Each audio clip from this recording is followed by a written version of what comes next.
আর আরেকটা কথা আমি গ্রুপে বলছি, সেটা হচ্ছে যে মারুফ ভাই হচ্ছে ইন্টারেক্টিভ সেশন নিতে পছন্দ করে। সো সবার জন্য একটা রিকোয়েস্ট, ভয় পাওয়ার কিছু নাই, একদম রিল্যাক্স হয়েতে সুন্দরভাবে আপনারা আপনাদের প্রশ্নগুলো করবেন, জানবেন, এবং ইন্টারেক্টিভ সেশনের মাধ্যমে নিজের কনফিউশন গুলো ক্লিয়ার করবেন। কোনো এখানে ভয়ের কিছু নেই, ঠিক আছে? সো আমি হচ্ছে মারুফ ভাইকে দিয়ে দিচ্ছি। মারুফ ভাই, আপনি শুরু করতে পারেন, আপনাকে থ্যাংক ইউ কো ভাই। হোস্ট বানানো হয়েছে, শুরু করতে পারেন।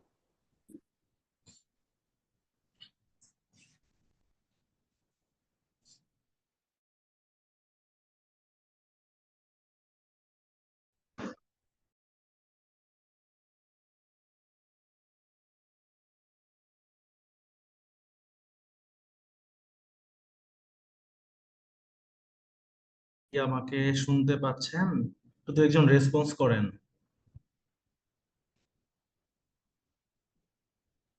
পিপল অ্যাকশন না যায়। আচ্ছা আচ্ছা, একটু মাঝে মাঝে রেসপন্স করবেন, হ্যাঁ। কারণ এখন তো আপনারা সবাই ডক্টর হয়ে গেছেন, এখন হচ্ছে আপনার ওই খাতা কলমের যেই হিসাবটা আর কি, যে গদ বাঁধা বইয়ের কিছু পড়া পাশ করে গেছি, আপনারা আসলে মানে বুক নলেজ আর কি বলবো, আপনার রিয়েল লাইফ বা ক্লিনিক্যাল প্র্যাকটিস যেটা, ওইটা কিন্তু সম্পূর্ণ আলাদা। সম্পূর্ণ আলাদা বলতে অনেকটা আলাদা। হয়তো বা আপনি কিছুটা কাজে লাগাতে পারবেন, বাট যখন আপনার সিচুয়েশন কাছে এসে পড়বে, ওই সিচুয়েশন ফেস করবেন, তখন অনেক কিছু আপনার দেখবেন যে নতুন আপনি কিছু নলেজ গেইন করতেছেন আর কি। সো কাইন্ডলি একটু আমার সাথে ইন্টারেক্ট করবেন সবাই, ওইটা হইলে ভালো হয়, হ্যাঁ। তো আমি শুরু করলাম। আমি doctor Ahmed Maruf Mahmud, FCPS part 2 trainee, general surgery, Mugda medical college and হসপিটালে আছি। আপনারা বিভিন্ন জন বিভিন্ন মেডিকেল থেকে পাশ করেছেন। কারো হয়তো বা গাইনি দিয়ে শুরু হবে, কারো মেডিসিন দিয়ে শুরু হবে, কারো সার্জারি দিয়ে শুরু হবে। তো আমি হচ্ছে আপনাদের এই বেসিক্যালি সার্জারির ওয়ার্ডে এক্সপোজ হওয়ার পর আপনার অ্যাপ্রোচ কেমন হবে বা পেশেন্টকে কিভাবে আপনি ডিল করবেন, এটা নিয়েই আমি আপনাদের মানে ক্লাস নিব আর কি। এন্ড ক্লাসটা হবে অ্যাকচুয়ালি আপনার যে বইয়ে থেকে আমি কিছু মানে লাইন বাই লাইন বলে যাব, অ্যাকচুয়ালি ওইটা না। আমি হচ্ছে আপনার পাশ করেছি 2019-এ। পাশ করার পর আমি 3 ইয়ার্স হচ্ছে আমার মেডিকেল ছিল Dhaka community medical college, Moghbazar, Wireless Gate. ওখানেও আমি ছিলাম, প্লাস হচ্ছে আর একটা প্রাইভেট মেডিকেলও আমি অলমোস্ট 3.5 ইয়ার্স এর মতো এই সার্জারি ওয়ার্ড ডিল করছি আর কি। তো ও, কিছু কিছু সিচুয়েশন ছিল যে আপনার মানে আপনার যে বুক নলেজ যেটা, ওইটা আসলে ও, আসে না আর কি। ওইটা সার্কামস্টেন্স, প্রিভিয়াস এক্সপিরিয়েন্স হইতে পারে, আপনার বিটার এক্সপিরিয়েন্স হইতে পারে, সুইট এক্সপিরিয়েন্স, এই সব থেকেই হচ্ছে আপনার এক্সপিরিয়েন্সটা নিতে হবে।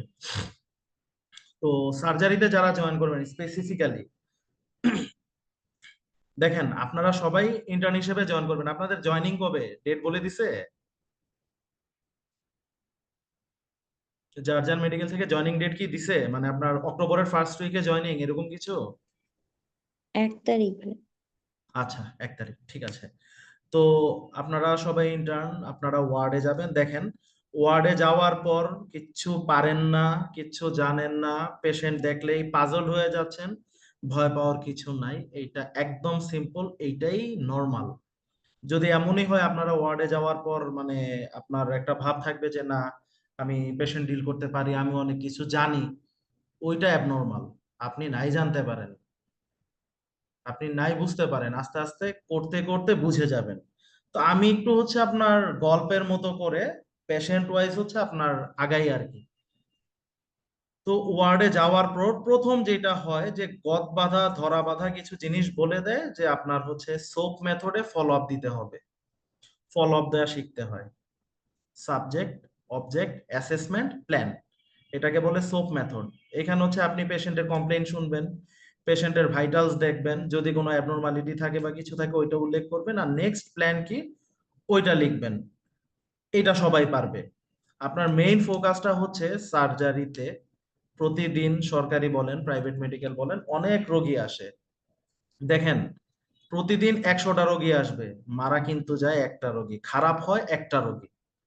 আপনি যদি আপনার ইন্টার্ন লাইফে ওই একটা রোগী টার্গেট করতে পারেন যে না আমার এই পেশেন্টটা খারাপ, এটা আমি বুঝতে পারছি, আপনি তৎক্ষণাৎ আপনার সিনিয়র যে মেডিকেল অফিসার ভাইয়া আছে বা যারা ট্রেনি ভাইয়া আছে, সিএ ভাইয়া আছে, রেজিস্ট্রার আছে, তাদেরকে যদি আপনি ইনফর্ম করতে পারেন যে ভাই আমার কাছে মনে হচ্ছে অ্যাকচুয়ালি পেশেন্ট এটা খারাপ, একটু যদি দেখে যান, ওইটা হচ্ছে আপনার সবচেয়ে বড় অ্যাচিভমেন্ট, যে আপনি খারাপ পেশেন্ট আইডেন্টিফাই করতে পারছেন। নর্মাল পেশেন্ট সবাই ফলো আপ দিতে পারে, কিন্তু খারাপ পেশেন্ট যদি আপনি আইডেন্টিফাই করতে না পারেন and ওই পেশেন্ট যদি মারা যায় ওয়ার্ডে আপনাকে টাইম না দিয়ে, ওইটা কিন্তু হচ্ছে ব্যর্থতা। সো প্রথমেই বলি যে সাপোজ একটা রোগী আসলো আপনার কাছে নর্মালি, আসার পর আপনি হচ্ছে তার পালস, বিপি সবকিছু দেখলেন, পালস, বিপি, তারপর হচ্ছে আপনার রেসপিরেটরি রেট, স্যাচুরেশন সবকিছু আপনি দেখলেন। দেখার পর আপনার কাছে মনে হইলো যে আপনার সিস্টোলিকটা একটু কমে গেছে, ডায়াস্টোলিক ব্লাড প্রেশারও কমে গেছে, pulse 110, that means tachycardia.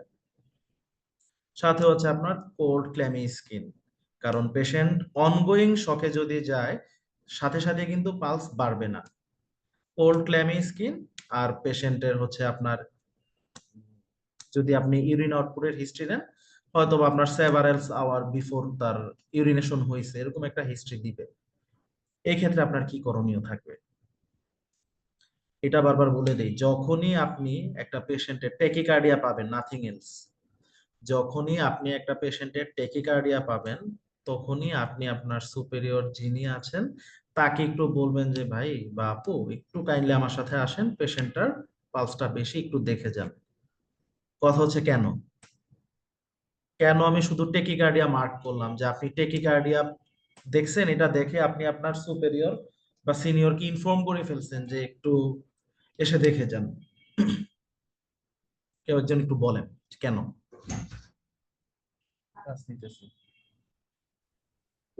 Pathological কারণ হতে পারে বা ফিজিওলজিক্যাল অনেক কারণে হতে পারে ডায়রিয়া।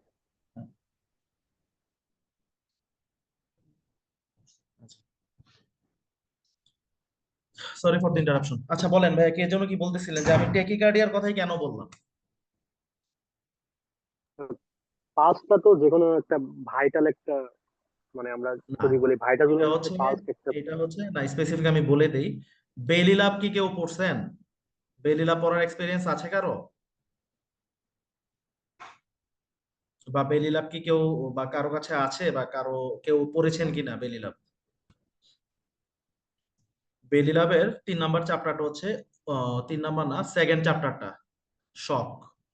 ফার্স্ট চ্যাপ্টারটা হচ্ছে মেটাবলিক রেসপন্স টু ইনজুরি, আর সেকেন্ড চ্যাপ্টার হচ্ছে শক।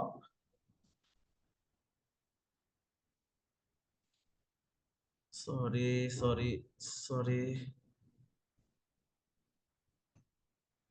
ওই শকের আপনার যদি পড়ে থাকেন বা ইয়ে হয়, শকের মধ্যে একটা লাইন স্পষ্টত দেয়া আছে যে এনি কাইন্ড অফ শকে এট ফার্স্ট যেই ভাইটালসটা আমার ফার্স্ট নোটিসেবল সেটা হচ্ছে টেকিকার্ডিয়া। একটা পেশেন্ট যদি অনগোয়িং শকে যেতে থাকে, সবার আগে আপনি ক্লিনিক্যালি বেডসাইডে আপনি পাবেন তার টেকিকার্ডিয়া।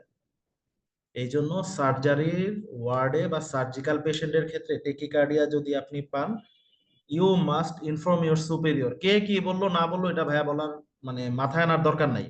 আপনি যদি 10টা পেশেন্ট এরকম পান টেকিকার্ডিয়ার পেশেন্ট, আপনি 10টা পেশেন্টের ব্যাপারে আপনার সুপেরিয়রকে ইনফর্ম করবেন। আমি এতটুকু বলতে পারবো যে 10টা পেশেন্টের মধ্যে 4টা থেকে 5টা পেশেন্ট মিনিমাম অনগোয়িং শকে ছিল, যেটা হয়তো বা আপনি না বললে আরেকটু লেট হইতো।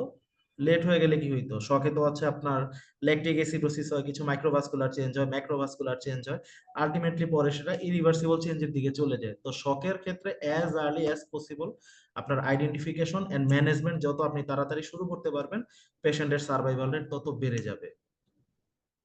কথাটা বুঝছেন? শকের ক্ষেত্রে any kind of shock, patient clinically at first tachycardia নিয়ে আসবে, আর কিচ্ছু না। আপনি এট ফার্স্ট পাবেন টেকিকার্ডিয়া, সবার শেষে পাবেন হচ্ছে লো বিপি, ওইটা একদম লাস্টলি ডেভেলপ করে যায়।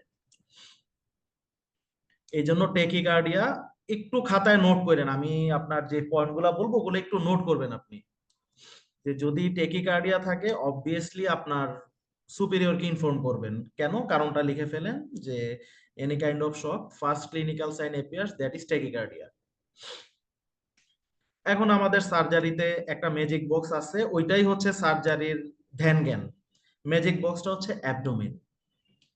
অ্যাবডোমিন বিশাল একটা পরিধি, এটাকে বলা হয় হচ্ছে ম্যাজিক বক্স। নিত্য নতুন আপনাকে লাইফ লেসন দিবে অ্যাবডোমিন রিলেটেড যে কোনো কিছু। সাপোজ আপনি রাতের বেলা ডিউটি করতেছেন, আপনাদের তো ইন্টার্নি লাইফে হয়তোবা প্রথম 5-6 দিন একটু দেখায় দিবে, প্যাটার্ন বুঝিয়ে দিবে ডিউটি কিভাবে করতে হয় না করতে হয়। তারপর আপনার একলা একলাই থাকতে হবে, ট্রেনি ভাই থাকবে সাথে বা আপুরা থাকবে, তার সাথে আপনি একা থাকবেন। তো এইসব ক্ষেত্রে দেখা যায় যে হঠাৎ নর্মাল আপনি বসে আছেন, গল্প করতেছেন আপুর সাথে বা ভাইয়ার সাথে, হঠাৎ একটা পেশেন্ট আসলো, অথবা আপনার আপু বা ভাইয়া নিচে খেতে গেছে, অথবা বলে গেছে যে তুমি একটু ওয়ার্ডে থাকো, আমি আসতেছি। এই সময় একটা পেশেন্ট আসলো, একটা খারাপ পেশেন্ট আসলো, তৎক্ষণাৎ আপনি কি করবেন? খারাপ পেশেন্ট মানে একদম ভিজিবল আপনার patient, vacant look, cold clammy skin, patient একদম শকে। আপনি পালস দেখলেন, পালস হচ্ছে টেকিকার্ডিয়া, বিপি মাপলেন, বিপি কম, ইউরিন আউটপুট হয়েছে আরো তার 14 থেকে 16 ঘন্টা আগে, তার স্যাচুরেশন আস্তে আস্তে ডেটোরিয়েট করতেছে, ফল করতেছে। এখন আপনি কি করবেন? Any idea?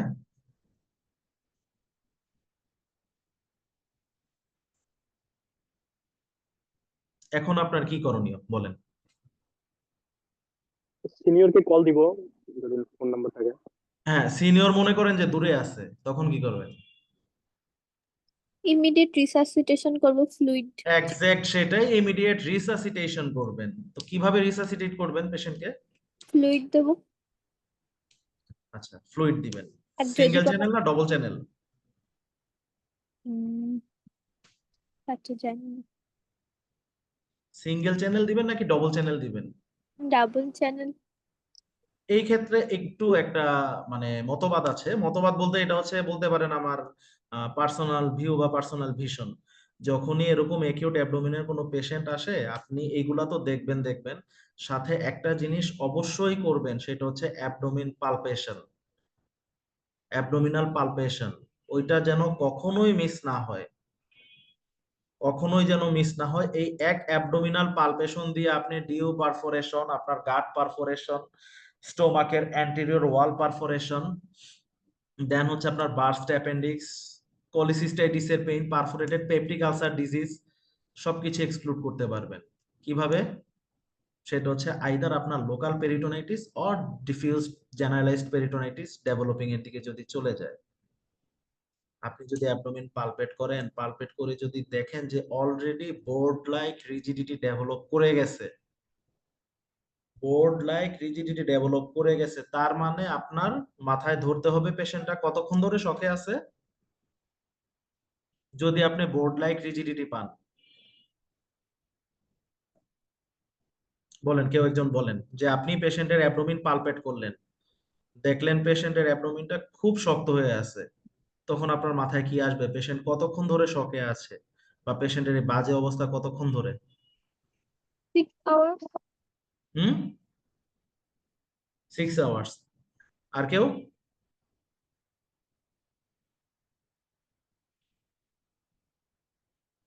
আর কেউ কিছু বলবেন?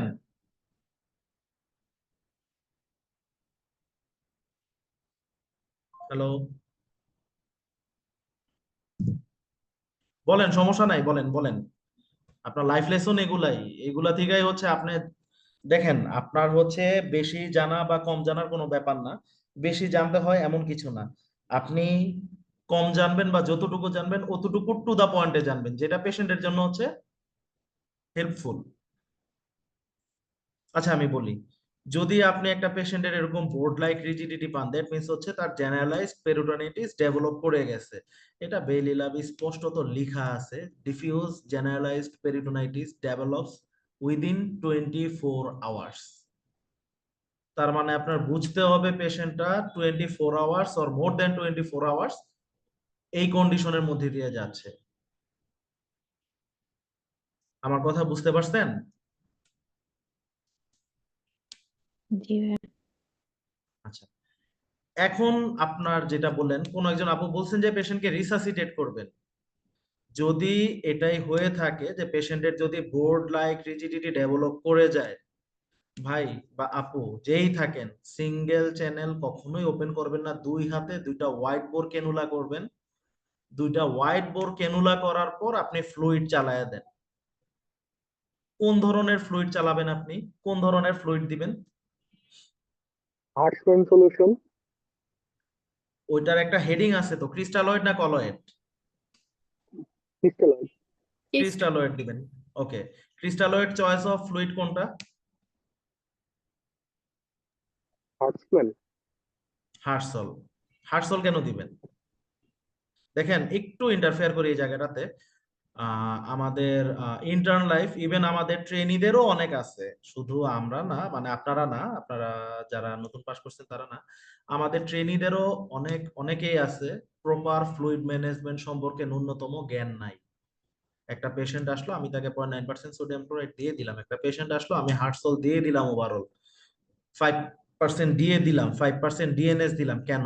কোনো উত্তর কিন্তু কারো জানা নাই। অনেক আছে এরকম। আচ্ছা, হার্টসল কেন দিবেন? এই ইলেকট্রোলাইট গুলা মানে ইয়া থাকে, ব্যালেন্স আকারে থাকে, তো ইলেকট্রোলাইটের। আমি যদি বলি হার্টসল কন্ট্রাইন্ডিকেটেড, এক্সপ্লেনেশন নেবেন আমার কাছ থেকে? হার্টসলের কম্পোনেন্টে কি কি আছে বলেন? Sodium chloride, calcium, glucose, most importantly lactate. বাংলাদেশে পাওয়া যায় হার্টম্যান সলিউশন, বাইরের দেশে পাওয়া যায় হচ্ছে আপনার রিঙ্গার্স ল্যাকটেট। এই যে ল্যাকটেটটা থাকে হচ্ছে আপনার হার্টসলের মধ্যে 28 গ্রাম পার ডিএল। তো এক একটা ল্যাকটেট ভাঙা হচ্ছে 3টা সেরাম ল্যাকটিক অ্যাসিডে কনভার্ট হয়। তো আপনার একটা পেশেন্ট যখন শকে থাকে, শকের পেশেন্টের একদম ফার্স্ট মাইক্রোভাস্কুলার ইরিভার্সিবল চেঞ্জ যেটা হয়, সোডিয়াম পটাশিয়াম পাম্প বন্ধ হয়ে যায়। পাম্প বন্ধ হয়ে যাওয়ার ফলে হচ্ছে আপনার অ্যানারোবিক গ্লাইকোলাইসিস হয়, সেলুলার ব্রেকডাউন হয়, ল্যাকটিক অ্যাসিডোসিস হয়। তো ওই ক্ষেত্রে আপনি যদি ল্যাকটেট কন্টেইনিং কোনো ফ্লুইড দেন, তার ল্যাকটিক অ্যাসিডোসিসকে আপনি সাপ্রেস করলেন না অ্যাগ্রাভেট করলেন?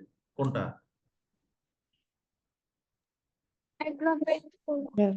অ্যাগ্রাভেট করছেন। তো আপনি কি পেশেন্টকে অ্যাগ্রাভেট করবেন নাকি পেশেন্টের শকটাকে আপনি সাপ্রেস করার ট্রাই করবেন? বলেন। করার ট্রাই। অবভিয়াসলি আপনি সাপ্রেস করার ট্রাই করবেন, অ্যাগ্রাভেট করার ট্রাই করবেন না। আপনি 0.9% সোডিয়াম ক্লোরাইড দেন, 5% ডিএ দেন, until the proven of the exact cause of shock. একটা শকের patient due to any cause, হইতে পারে পারফোরেশন, হতে পারে আপনার ইন্টারনাল ব্লিডিং, অথবা সেপটিক শক, স্পাইনাল শক, মানে আপনারা যেটা স্পাইনাল, আমাদের স্পাইনাল শক, আর আপনার কার্ডিওজেনিক, অবস্ট্রাকটিভ, যে ধরনের শক, আপনি যদি এক্সক্লুড করতে না পারেন until the exclude of the exact cause of shock, আপনি ক্রিস্টালয়েড স্যালাইন দিবেন। যদি আমি বলি কোনটা দিবেন, 0.9% সোডিয়াম ক্লোরাইড দিবেন আপনি। Never go for Hartsol. Microvascular লেভেলের চেঞ্জ গুলা তো চোখে দেখা যায় না, কিন্তু পেশেন্টের রিকভারি তো অনেক লেট হয়। তা আপনি জেনে বুঝে একটা পেশেন্টের রিকভারি পয়েন্ট মিলি সেকেন্ডও হোক না কেন, ওই মানে আপনার পেশেন্টের মানে ভালো না হোক, ক্ষতি করার কিন্তু কোনো রাইট আপনার, আমার বা কারোই কিন্তু নাই। একটা পেশেন্টের ভালো করতে না পারে আমি পেশেন্ট ছেড়ে দিব, কিন্তু পেশেন্টটাকে রাইখা যদি আমি পেশেন্টটাকে ক্ষতি করি বা পেশেন্টকে রিকভারি করতে ডিলে করে, ওইটা কিন্তু আমার অপরাধ। হয়তো এসব ছোটখাটো জিনিস আমাদের এই কমিউনিটি লেভেলে চোখে পড়বে না, কিন্তু উপরে তো একজন আছে, ওইখানে জবাব দিয়ে কিন্তু করতে হবে আপনার প্রত্যেকটা ছোটখাটো কাজের হিসাব। আপনি যদি নিজেকে ছোট ভুল থেকে শুধরাইতে পারেন, বিলিভ মি আপনার দিয়ে কোনো বড় ভুল হবে না। ভুল হবে বাট খুব কম, খুবই কম। তো আপনি চ্যানেল ওপেন করলেন, চ্যানেল ওপেন করার পর যেটা বললাম আমি, ক্রিস্টালাইন সলিউশন দিবেন। ক্রিস্টালাইনের মধ্যে আমি যেটা বললাম যে হার্টসলটা অ্যাভয়েড করা বেটার, হার্টসলটা আমরা কখনো শকে দিব না।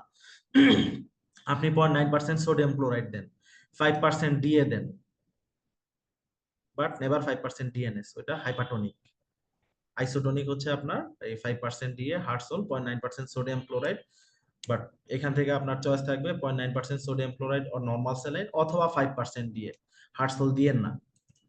কেন দিবেন না আমি আপনাকে কজ বলে দিলাম, যে এটার মধ্যে ল্যাকটেট কন্টেইন করে, ল্যাকটেট ব্রেকডাউন হয়ে সেরাম ল্যাকটিক অ্যাসিডোসিসকে হচ্ছে আপনার অ্যাগ্রাভেট করবে, ওইটা আপনার শক কখনো রিকভারি করবে না। ফ্লুইড দেওয়ার মাধ্যমে আপনি শকটাকে আরেকটু অ্যাক্সিলারেট করলেন।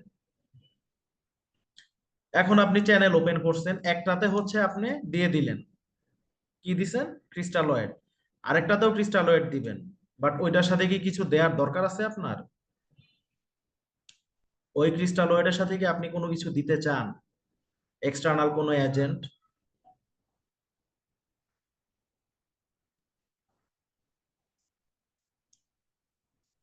বলেন, কথা বলেন। ব্লাড লস হিস্ট্রি থাকলে ব্লাড জন্য পাঠাবো, ব্লাড গ্রুপিং এর জন্য। হ্যাঁ অবশ্যই, সেটা তো আমি বললাম যে আপনার তো এটা কজ এক্সক্লুড করবেন, যে পেশেন্ট আরডিএ তে আছে, সাপোজ ফিমার ফ্র্যাকচার, পেশেন্ট শকে আছে, র‍্যাপডোমায়োলাইসিস, ফিমোরাল আর্টারি রাপচার্ড, ভিতরে ইন্টারনাল ব্লিডিং হচ্ছে, ওইটাতে এক্সক্লুড করতেও আপনার 3-4 ঘন্টা সময় লাগবে, ততক্ষণ আপনি ফ্লুইড দিলেন, 3-4 ঘন্টা পর যখন দেখলেন ওইটাতে আসতেছি, আপনার কজ এক্সক্লুড করার আগ পর্যন্ত 2-3 ঘন্টা আমি ধরলাম সময় পাইলেন, আপনি তো প্রথমেই wide bore cannula bi channel open করলেন, ডান হাতে একটা বাম হাতে একটা, এইটাই নর্মস এন্ড টার্মস।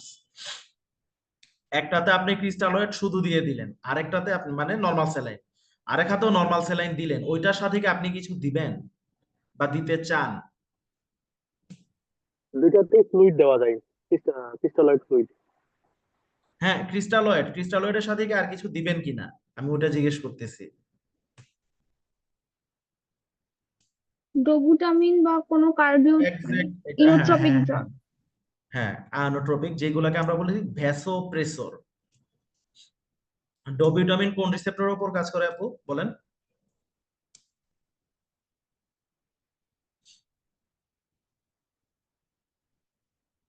বলতে পারবেন? এটা তো মনে নাই এখন। আচ্ছা, মোস্ট প্রবাবলি বিটা 1, আর ডোবিটামিন না থাকলে ডোপামিন, ওইটা খুব সম্ভব আলফা 1 এর উপর কাজ করে। ঠিক আছে, ভেসোপ্রেসর হিসেবে আমরা এগুলা ইউজ করব। আমি কিন্তু একটা ডিমার্কেশন লাইন অলরেডি বলে দিয়েছি, যে আপনি যদি পেশেন্টের ডিফিউজ জেনারেলাইজড পেরিটোনাইটিস পান, তখনই আপনি bi channel wide bore cannula, তখন যে কথাগুলো বললাম এই জিনিসগুলো অ্যাপ্লাই করবেন, এই জিনিসগুলো অ্যাপ্লাই করবেন যদি ডিফিউজ জেনারেলাইজড পেরিটোনাইটিস ডেভেলপ করে যায়। একজন ভাইয়া বলতেছিল যে যদি ব্লিডিং হয় ব্লাড ম্যানেজ করবো, ঠিক আছে। এখন আমি একটা পেশেন্ট আরডিএর পেশেন্ট আসলো, আমি কজ এক্সক্লুড করে দেখলাম যে তার femoral artery rupture, internal bleeding হয়েছে, haemorrhagic shock, hypovolaemic shock due to haemorrhage. Hypovolaemic শকের অনেকগুলা কারণের মধ্যে একটা হচ্ছে হ্যামোরেজ। এখন আপনি কি করবেন? এখন আপনি কি করবেন বলেন? দুইটা চ্যানেলেই ফ্লুইড দিয়ে থাকবো যতক্ষণ পর্যন্ত আরেক হ্যাঁ, ব্লাড গ্রুপের জন্য পাঠাই দিব, যতক্ষণ পর্যন্ত ব্লাড না আসে আমি ফ্লুইড চালাতে থাকবো। শুধুই কি ব্লাড দিবেন, অন্য কিছু খুঁজবেন না? হেমোরেজের সাইট তো খুঁজবো এবং ওইটা কন্ট্রোল করবো আর কি, ব্লিডিং কন্ট্রোল করবো। এক্সাক্ট, হ্যাঁ, হ্যামোরেজের সাইট খুঁজবেন, প্রেসার কন্ট্রোল যেটাকে বলে প্রেসার কন্ট্রোল করবেন, দেন হচ্ছে আপনি ব্লাড গ্রুপিং এর জন্য পাঠাবেন, তার ব্লাড গ্রুপ আসলো, তারপর আপনি কি অ্যাডভাইস করবেন?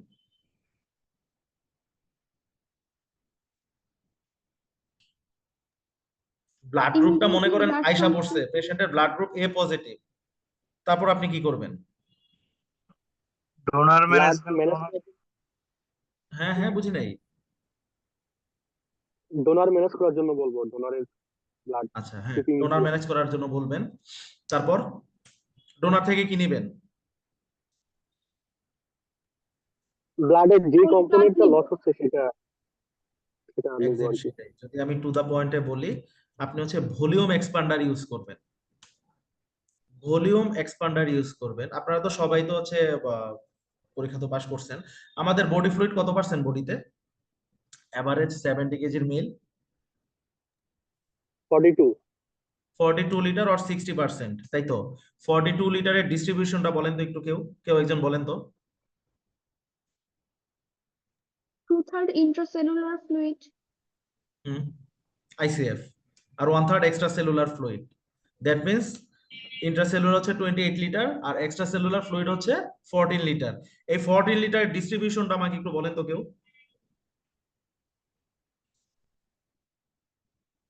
ইসিএফ এর ডিস্ট্রিবিউশনটা একটু কেউ বলেন।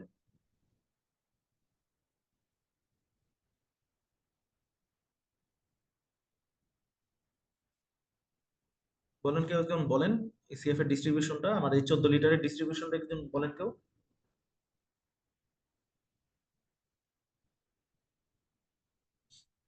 2/3 এক্সট্রাভাস্কুলার আর 1/3 ইন্ট্রাভাস্কুলার।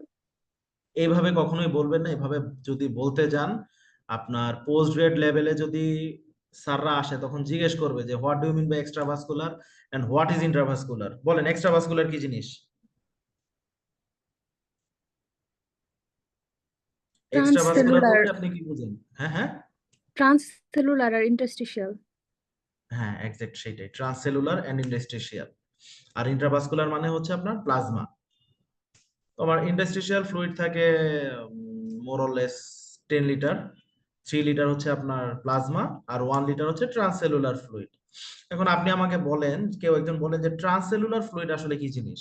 এক্সাম্পল সবাই বলতে পারবেন, synovial fluid, peritoneal fluid, plural fluid, তারপর হচ্ছে ভিট্রিয়াস হিউমার, যা যা আছে সাইনোভিয়াল মানে পটেনশিয়াল বা থার্ড স্পেস, যে এখান থেকে যেগুলো হয়। বাট ট্রান্সসেলুলার ফ্লুইড জিনিসটা কি, আপনি এটা বলতে কি বুঝেন? কেউ বলতে পারবেন? আচ্ছা আমি বলে দিই, যদি সোজা বাংলা কথায় বলি, যে এইসব স্পেস থেকে স্পন্টেনাসলি আপনার ফ্লুইড কিছু পরিমাণ জেনারেট করবে এবং কিছু পরিমাণ রিঅবজর্ব হয়ে যাবে স্পন্টেনাসলি। এটাই হচ্ছে ট্রান্সসেলুলার ফ্লুইড। এখন আমি যে 3টা কম্পার্টমেন্টের কথা বললাম, যে ইন্টারস্টিশিয়াল ফ্লুইড, প্লাজমা, ট্রান্সসেলুলার ফ্লুইড, এই 3টার মধ্যে মোস্ট ইম্পর্টেন্ট কোনটা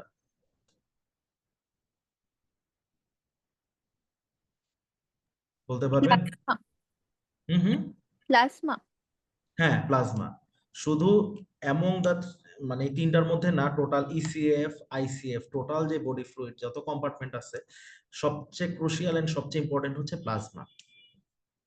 আপনি আপনার যদি পেশেন্টের প্লাজমা ফ্লুইডের ভলিউম কমে যায়, তখনই পেশেন্ট ইরিভার্সিবল শকে চলে যায়, সেন্ট্রাল অর্গান ইসকেমিয়া ডেভেলপ করে যায়। এই জন্য হচ্ছে আমরা প্লাজমাসল, স্পেসিফিক্যালি প্লাজমাসল, একটু আগে আপনারা যারা বললেন যে ব্লাড আমরা দিয়ে দিব, ইতিমধ্যেই পেশেন্টকে বলবো ব্লাড প্রোডাক্ট ম্যানেজ করতে। টু দা পয়েন্টে যদি আমি বলি fresh frozen plasma, fresh frozen plasma এটা হচ্ছে ভলিউম এক্সপান্ডার। আর আপনার বাহিরে কিছু ইয়ে পাওয়া যায়, প্লাজমাসল নামেও কিছু ফ্লুইড পাওয়া যায়, এগুলো হচ্ছে ভলিউম এক্সপান্ডার। ডিরেক্টলি আমি প্লাজমাতে দিয়া প্লাজমার যে 3 লিটার, এই 3 লিটার আমি হোল্ড করব বা মেইনটেইন করব। যদি আপনি এটা মেইনটেইন করতে পারেন, পেশেন্ট উইল সার্ভাইভ। যদি এটা মেইনটেইন না করা যায়, পেশেন্ট কোলাপস করবে। এতটুকু বুঝতে পারছেন? সবাইকে এতটুকু বুঝছেন?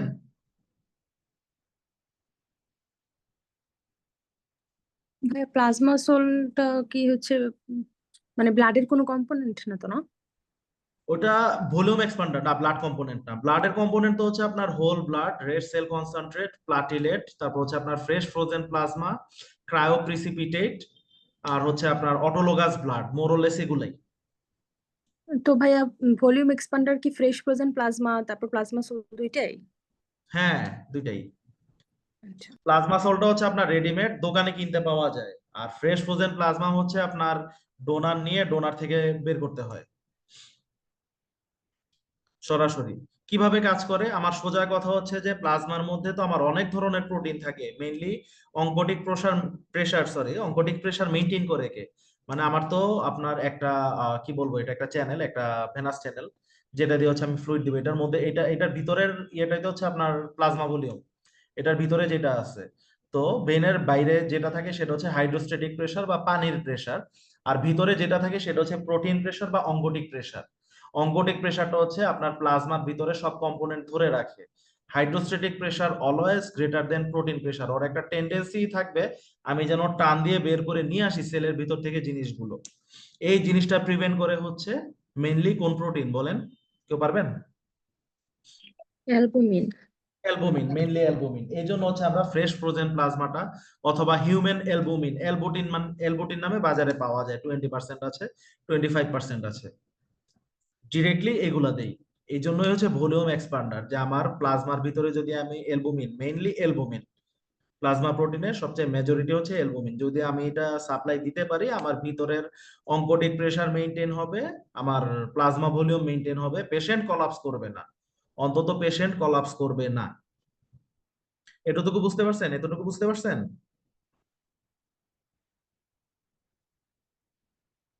হ্যালো?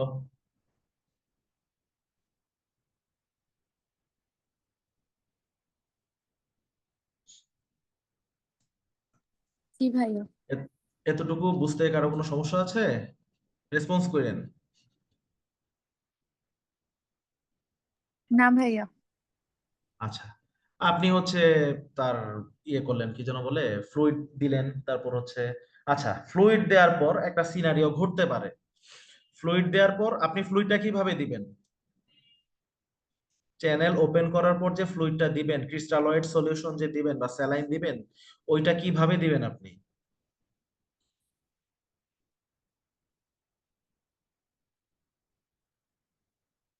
আইডিয়া আছে কারো? মানে কতটুকু ড্রপে দিবেন ড্রপে। বা হ্যাঁ, কত ড্রপে দিবেন?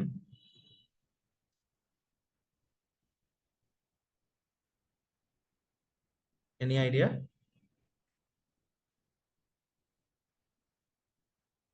আমরা হচ্ছে বোলাস ডোজে দিব। হ্যাঁ, বোলাস ডোজে দিব। আমাদের এখানে তো আসলে মানে যেই স্যালাইন সেট গুলো, এগুলো তো আসলে ইয়া না। আমরা রানিং বলতে আসলে কি বুঝি? রানিং বলতে কত ড্রপস বুঝি জানেন কেউ?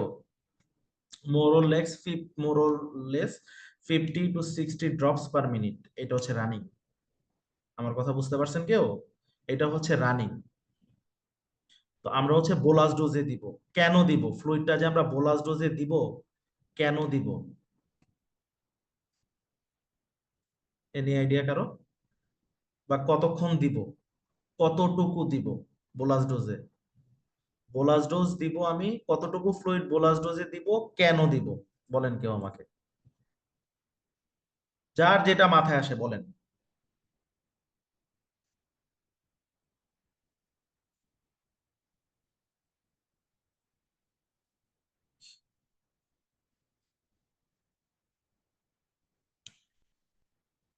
বলেন বলেন বলেন, সমস্যা নাই, ভুল বলেন, উল্টা বলেন, মানে যেটা মন চায় বলেন, বাট বলেন, রেসপন্স করেন। 500 ml in 10 to 15 minutes. না, 500 ml এ দিব না। আর আর আর আর কারো আইডিয়া? আর কেউ কিছু বলতে চান?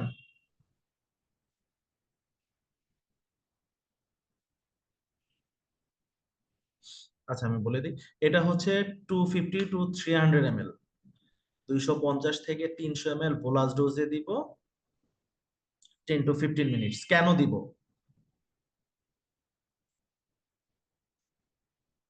কেন দিব?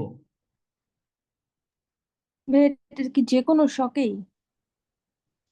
যে কোনো শকে যে কোনো পেশেন্ট শকেই কি বোলাস ডোজে দিতে হবে প্রথমে?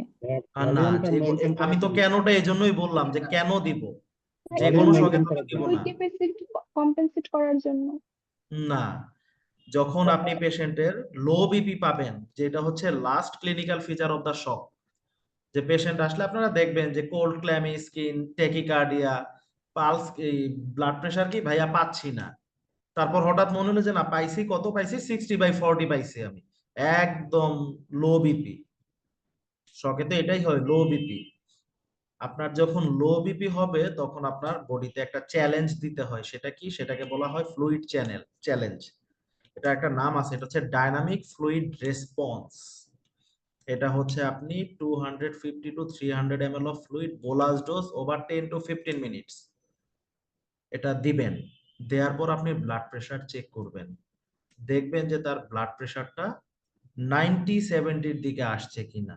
90-70 পর্যন্ত যতক্ষণ না আসে ততক্ষণ পর্যন্ত আপনি ডাইনামিক ফ্লুইড চ্যালেঞ্জ দিয়েই যাবেন। এখন কোশ্চেন থাকতেই পারে, তাইলে ভাই কয়বার দিব আমি, কতবার দিব? দেখা গেল যে পেশেন্টের এজাম করেন যে পেশেন্টকে আপনি অলরেডি 4-5 বার দিয়ে ফেলছেন, কিন্তু পেশেন্টের বিপি বাড়তেছে না। এই ক্ষেত্রে 3টা সিনারিও হইতে পারে।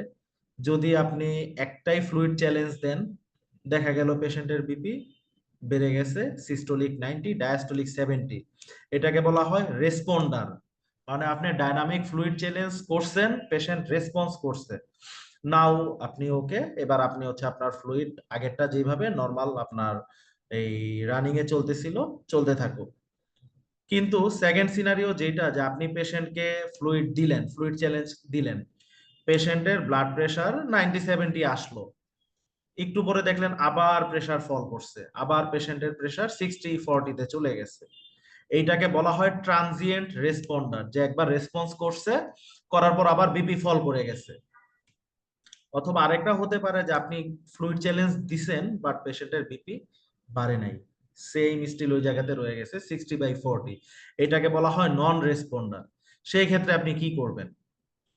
সেই ক্ষেত্রে আপনার করণীয় হচ্ছে 4 বার ডায়নামিক ফ্লুইড রেসপন্সের যে চ্যালেঞ্জটা, ফ্লুইড চ্যালেঞ্জ আপনি মোট 4 টাইমস দিবেন। 4 টাইমস বলতে কত? প্রত্যেকবার যদি 250 ml করে দেন 10 to 15 মিনিটস, 4 টাইমস আপনার 1 লিটার যাবে। 1 ঘন্টায় হচ্ছে আপনার 1 লিটার চলে যাবে। তারপরও যদি পেশেন্টের বিপি না বাড়ে, বিপি যদি এক্সিলারেট না করে, তখন হচ্ছে আপনি আপনার সুপেরিয়রকে ডাক দিবেন। এটা হচ্ছে বইয়ের কথা, কিন্তু কখনোই আপনি 4-5 বার দেয়া পর্যন্ত ওয়েট করবেন না। কি বলছি বুঝতে পারছেন?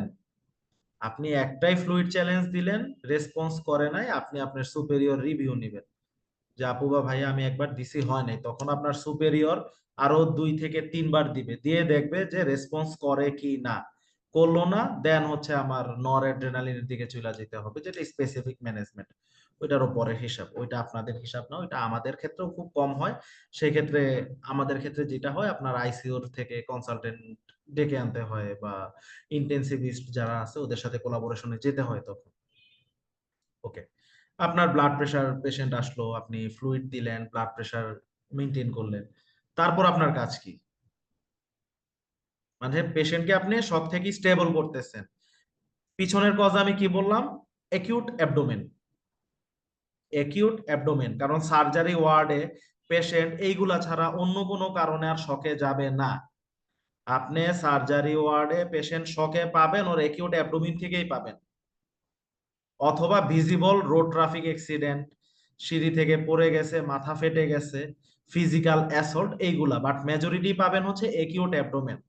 একটাই কথা বলবে, পেট ব্যথা।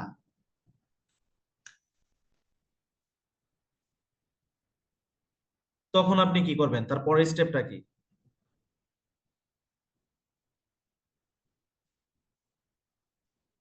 বলেন?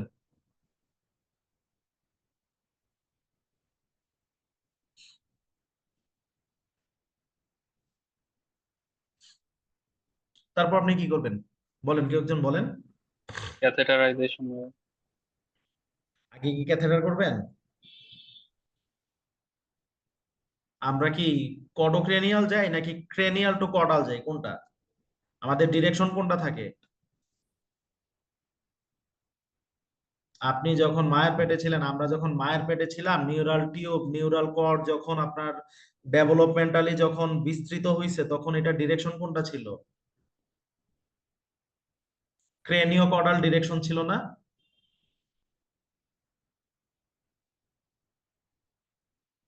ক্রেনিও কডাল মানে বুঝছেন? মাথা থেকে পায়ের দিকে ডেভেলপমেন্টালি এইটাই হয়ে আসছে, ক্রেনিও কডাল। তো আপনি কি আগে ক্যাথেটার করবেন নাকি আগে এনজি করবেন, কোনটা?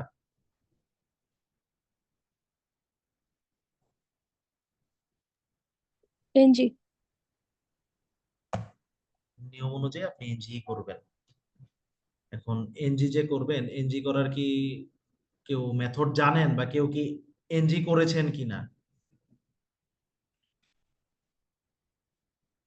কেউ কি করছেন? না ভাইয়া। হুম, হ্যাঁ বলেন, কে যেন বলতেছিলেন।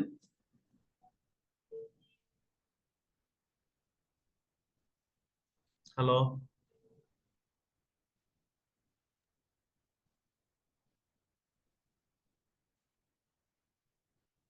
বলেন কেউ কি এনজি করা, মানে এনজি করছেন বা এনজি দেখছেন কিনা? জি না। আচ্ছা ঠিক আছে। এনজি করবেন কেন? সবকিছুরই তো একটা কেন থাকে, যে সবকিছুরই তো একটা কেন থাকে, যে আমি কেন করব।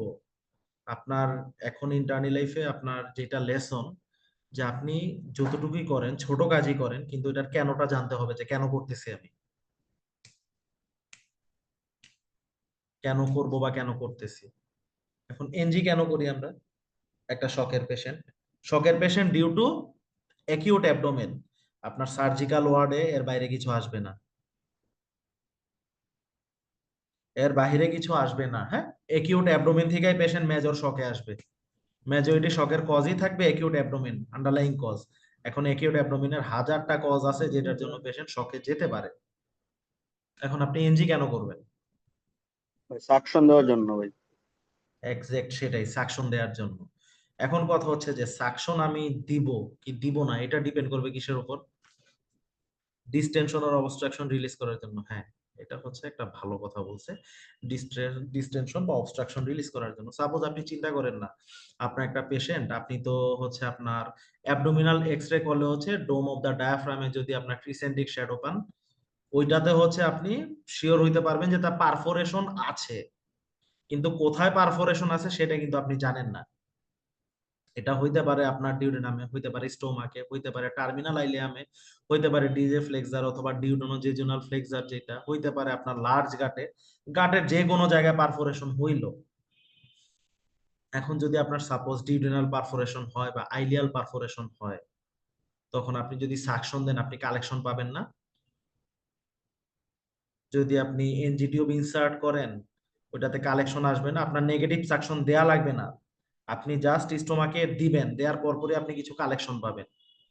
যদি আপনার ডিউডেনাল পারফোরেশন হয় আপনি পাইল পাবেন, পাইল মিক্সড থাকবে, ওইটা দিয়ে হচ্ছে আপনি ওই কালারটা দেখে আপনি বুঝবেন যে না, এটা আমার ডিউডেনামের সেকেন্ড পার্ট গেছে।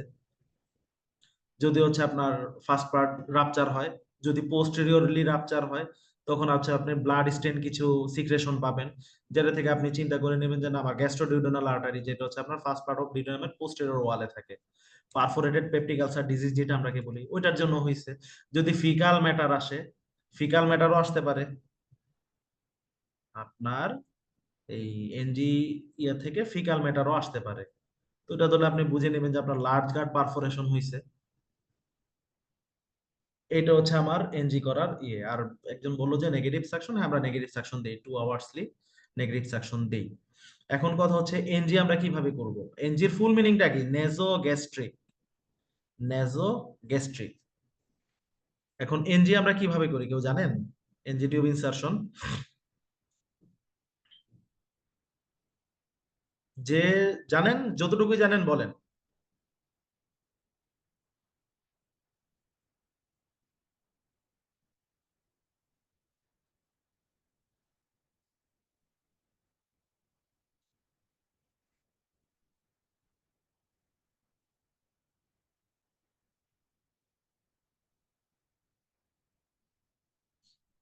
বলেন, কারো আইডিয়া আছে?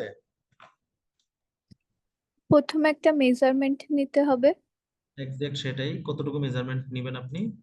50 না যে 60? টিউব, হুম, এটা তো পেশেন্ট ওয়াইজ ভ্যারি করবে না? আমরা হচ্ছে যে নোজ থেকে ইয়ার লোবিউল পর্যন্ত মাপবো। নোজ থেকে অ্যালোবিউল নাকি আপনার ট্র্যাগাস থেকে নস্ট্রিল পর্যন্ত, কোনটা? ট্র্যাগাস টু নস্ট্রিল যাবেন, এক ডিরেকশন। হ্যাঁ, এইভাবে না, এখান থেকে এখানে ধরবেন, ওইখান থেকে নিচে ধরবেন। নস্ট্রিল থেকে কতটুকু যাবেন? জিফার্ড প্রসেস শিওর হুম না। হুম, হ্যাঁ হ্যাঁ হ্যাঁ, এটাই আপনার ট্র্যাগাস থেকে হচ্ছে নস্ট্রিল থেকে হচ্ছে জিফিস্টার্নাম বা জিফোয়েড প্রসেস, এতটুকু পর্যন্ত একটা মার্কিং করবেন। তারপর হচ্ছে আপনি কোন নাকে ঢুকাবেন বা ঢুকানোর আগে কোনো কিছু চেক করবেন কিনা।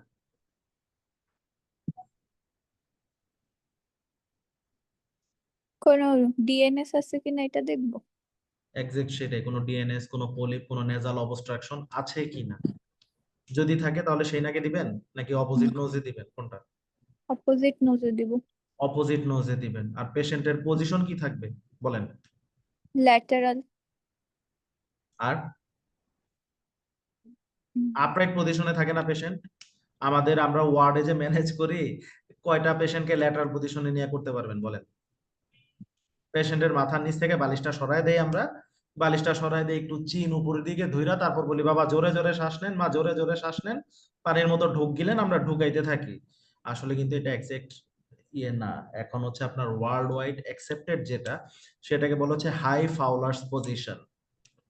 ফাউলার্স পজিশন হচ্ছে তিনটা আছে, low Fowler's position, semi Fowler's position, high Fowler's position. Low Fowler's position হচ্ছে পেশেন্ট 15 to 30 ডিগ্রি অ্যাঙ্গেলে থাকবে, সেমি ফাউলার্স হচ্ছে 30 to 60 ডিগ্রি পর্যন্ত, আর হাই ফাউলার্স পজিশন হচ্ছে পেশেন্টের স্পাইন 60 to 90 ডিগ্রি পর্যন্ত থাকবে বেডের সাথে। ওই অবস্থা হচ্ছে আমাদের এনজিন ইনসার্ট করতে হবে। তো আমি হচ্ছে আমার নোজ দিয়ে ঢুকালাম, যেটা হচ্ছে আমার ফ্রি নোজ, তারপর নেজোফেরিংস, নেজোফেরিংস থেকে ইসোফেগাস,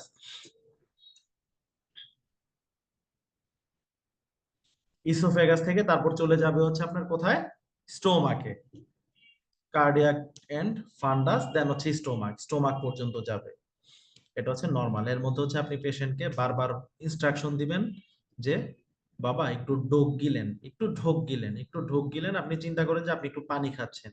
এই কথাটা আমরা কেন বলি, কেউ বলতে পারবেন?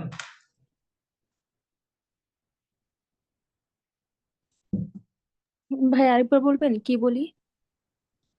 আমরা যখন এনজি করতে যাই পেশেন্টকে বলি যে বাবা বা মা আপনি একটু ঢোক গিলেন, পানি খাওয়ার মতো করে ঢোক গিলতে থাকেন, ভিতরের দিকে ঢোক গিলেন। আমরা এই ইনস্ট্রাকশনটা কেন দিই? এয়ারওয়েতে যাতে না যায়, কিভাবে? তাহলে ইসোফেগাসটা ওপেন থাকবে। কোনটা বুঝি নাই। ঢোক গিলতে থাকলে ইসোফেগাস ওপেন থাকবে, তাহলে ইজিলি যাওয়া যাবে। ঢোক, আচ্ছা একটু হোল্ড করেন সবাই।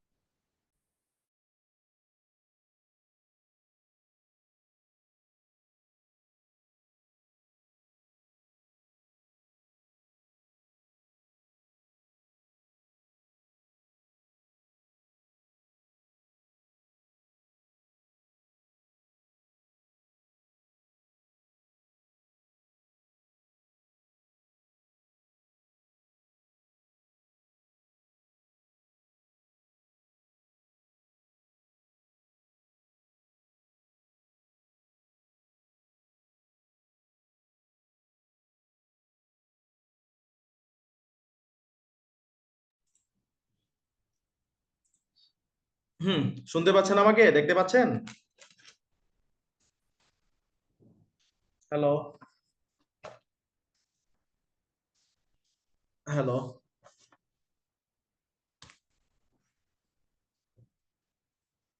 এই রিমি, জি ভাইয়া। শুনতে পাচ্ছেন আমাকে? জি ভাইয়া। আচ্ছা, তো পেশেন্টকে কেন ঢোক গিলতে বলি? বললেন যে ইসোফেগাস যেন ওপেন থাকে। অ্যাকচুয়ালি কি ইসোফেগাস ওপেনের জন্য ব্যাপারটা এরকম? এয়ারওয়ে ব্লক হয়ে যাবে। এক্সাক্ট সেটাই, এয়ারওয়ে ব্লক হয়ে যাবে। কিভাবে ব্লক হবে এয়ারওয়ে? আপনারা ডায়াফ্রাম পড়ছেন না? ডায়াফ্রাম তো না, সরি, দি ডায়াফ্রাম পড়ছেন তো? দি ডায়াফ্রামের মেজর ওপেনিং কয়টা? মেজর ওপেনিং কয়টা? থোরাসিক 8, থোরাসিক 10, থোরাসিক 12 লেভেলে তিনটা ওপেনিং থাকে না? ভি ও এ, ভেনা ক্যাভাল ওপেনিং, ইসোফেজিয়াল ওপেনিং আর অ্যাওর্টিক ওপেনিং, থাকে কি না? জি ভাইয়া। পড়ছেন, মনে আছে?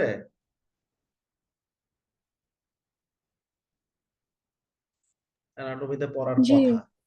আচ্ছা, তো এই যে আপনি যখন ঢোকটা গিলবেন না, তখন হচ্ছে ইসোফেজিয়াল ওপেনিংটা খোলা থাকে, বাকিগুলো বন্ধ হয়ে যায়।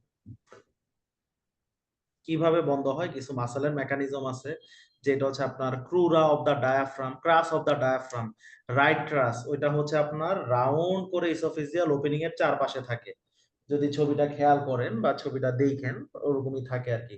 ওইটা হচ্ছে আপনার মানে একটা ভালভের মতো কাজ করে। মেইন মেকানিজম এইটা। এই জন্য বারবার ঢোক গিলতে বলি, যেন তার লেরিঙ্গোফেরিংসটা বন্ধ থাকে, নেজোফেরিংস থেকে ইসোফেগাসের দিকে যায়, ইসোফেগাসটা যেন ওপেন থাকে। থাকলে এটা সরাসরি খাদ্য নালী, খাদ্য নালী হচ্ছে ইসোফেগাস, ইসোফেগাস থেকে খাদ্য থলিতে চলে যাবে, দ্যাট মিন্স স্টোমাকে চলে যাবে। তারপর আমাদের বাংলাদেশ, আসলে দেখেন বাংলাদেশ হচ্ছে খুবই গরিব একটা দেশ।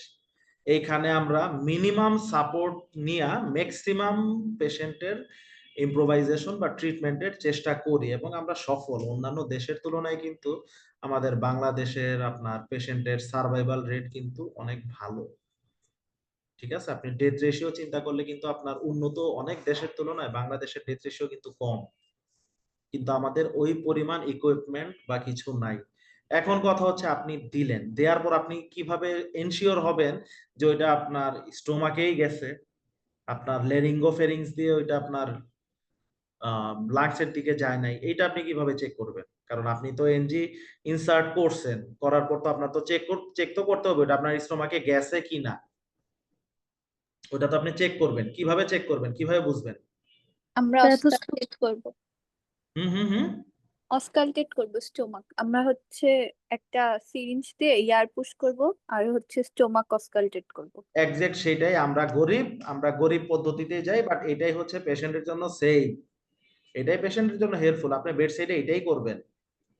কিন্তু বইয়ের ভাষায় যদি বলি, বাহিরের দেশে যদি বলি, অ্যাকর্ডিং টু প্রোটোকল যদি বলি, রেডিওগ্রাফ হচ্ছে আপনার শিওরেস্ট হওয়ার ওয়ে। রেডিওগ্রাফ মানে কি, আপনি একটা তার এক্সরে করাবেন, এক্সরে করায় দেখবেন, অ্যাবডোমিনাল এক্সরে করানোর পর দেখবেন যে ওই যে আপনার স্টোমাকের ওই সাইডে একটা নলের মতো ঢুইকা আছে, বা সিটি অ্যাবডোমিন করে দেখতে পারবেন। ওইটাই আপনি শিওর হবেন যে না আমার এনজি ঠিক মতো গেছে। কিন্তু বাংলাদেশে পেশেন্টের কি এত সামর্থ্য থাকে সিটি করার? অনেকে তো থাকে যে আপনার এক্সরেও ঠিক মতো করতে পারে না।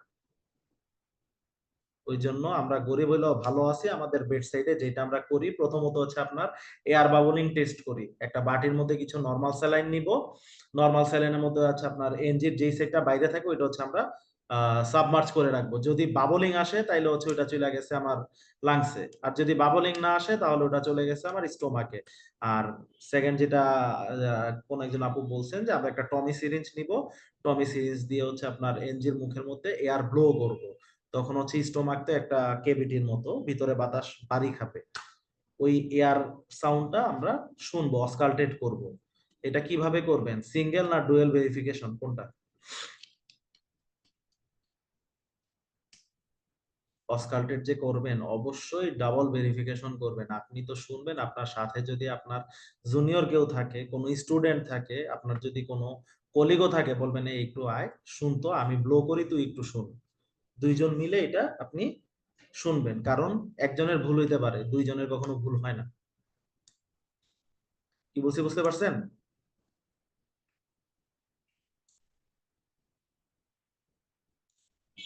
ঠিক আছে, আপনি এনজি করলেন, তারপর তো আমি বললাম যে এনজি করার পর হচ্ছে আপনি মানে এনজির যেই ফ্লুইডটা আসবে, ফ্লুইডের আপনি কালার দেখে অনেক কিছু এজিউম করতে পারবেন, যে ব্লাড স্টেন হইলে পারফোরেটেড পেপটিক আলসার, যদি আপনার বাইল স্টেন থাকে তাহলে হচ্ছে আপনার শিওর সেকেন্ড পার্ট অফ ডিউডেনামে কোনো অবস্ট্রাকশন বা পারফোরেশন, অথবা যদি আপনার ফিকাল ম্যাটার আসে আপনার লার্জ গাট অবস্ট্রাকশন।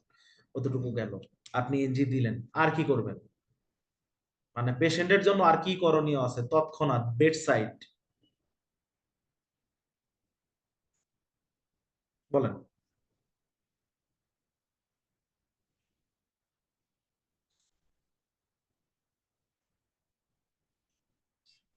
আর কি করবেন বলেন? অ্যান্টিবায়োটিক দিব, ক্যাথেটার করব। আগে অ্যান্টিবায়োটিক দিবেন নাকি ক্যাথেটার করবেন?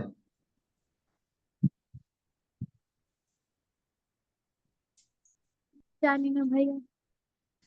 অবশ্যই আগে ক্যাথেটার করবেন। অ্যান্টিবায়োটিকের জন্য কি পেশেন্ট মারা যাচ্ছে? না।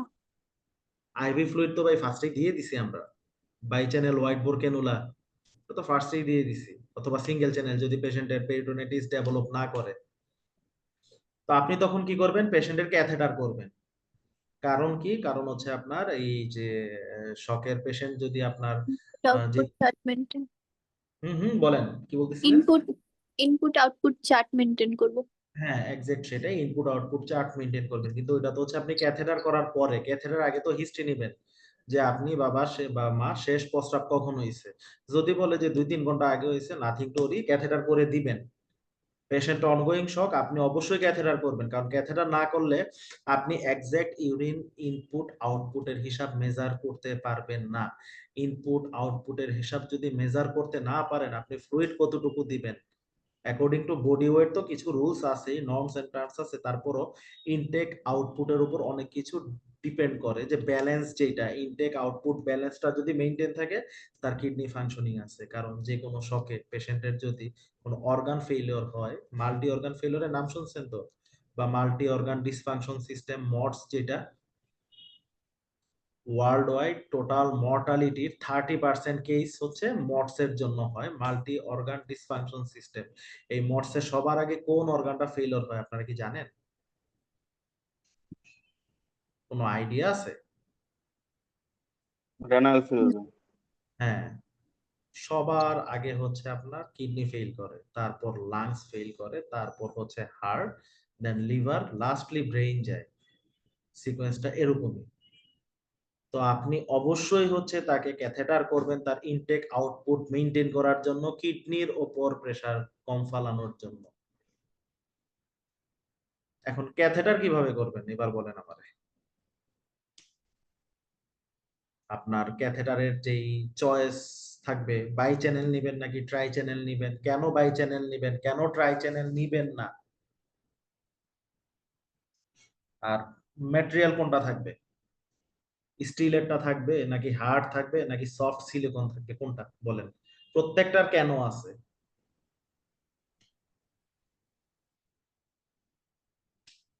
আইডিয়া আছে কারো? বাই চ্যানেল সফট সিলিকন যেটা আছে ওইটা। হ্যাঁ, বাই চ্যানেল সফট সিলিকন। আমরা ট্রাই চ্যানেল আগে ইউজ করতাম, ট্রাই চ্যানেলটা আগে ইউজ করতাম। ট্রাই চ্যানেলের ইউজ একটাই ছিল, তিনটা মাথা, তো একটা দিয়ে তো হচ্ছে আমরা এয়ার বাবলিং করি, একটা মাথা দিয়ে হচ্ছে আপনার ইউরোব্যাগ কানেকশন দেই, আর আরেকটা মাথা দিয়ে আমরা কি করি, ইরিগেশন দেই অথবা ক্যাথেটার ফ্লাশ দেই। এইটাই তো ট্রাই চ্যানেলের অ্যাডভান্টেজ, তো এটাই, আর তো কিছু না, নাকি ভুল বললাম?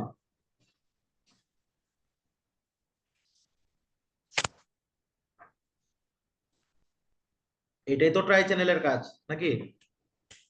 ভাইয়া আবার একটু বলেন প্লিজ ট্রাই চ্যানেল সম্পর্কে।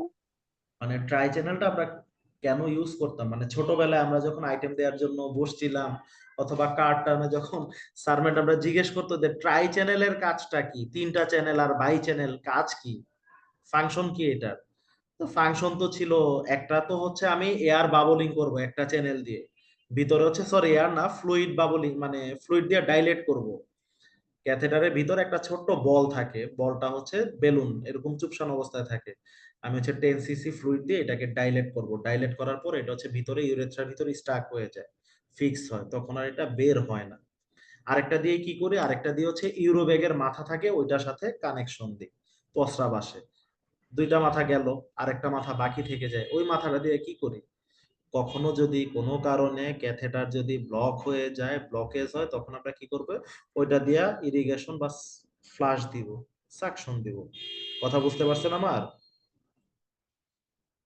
এটাই তো ট্রাই চ্যানেলের কাজ।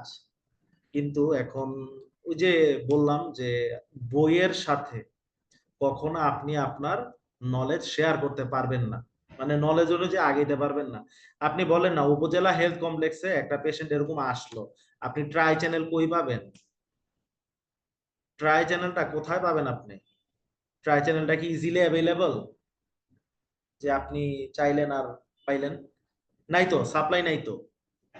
ট্রাই চ্যানেল তো ইজিলি অ্যাভেলেবল না, আছে তো বাই চ্যানেল, আপনার কাজ করতে হবে বাই চ্যানেল দিয়ে।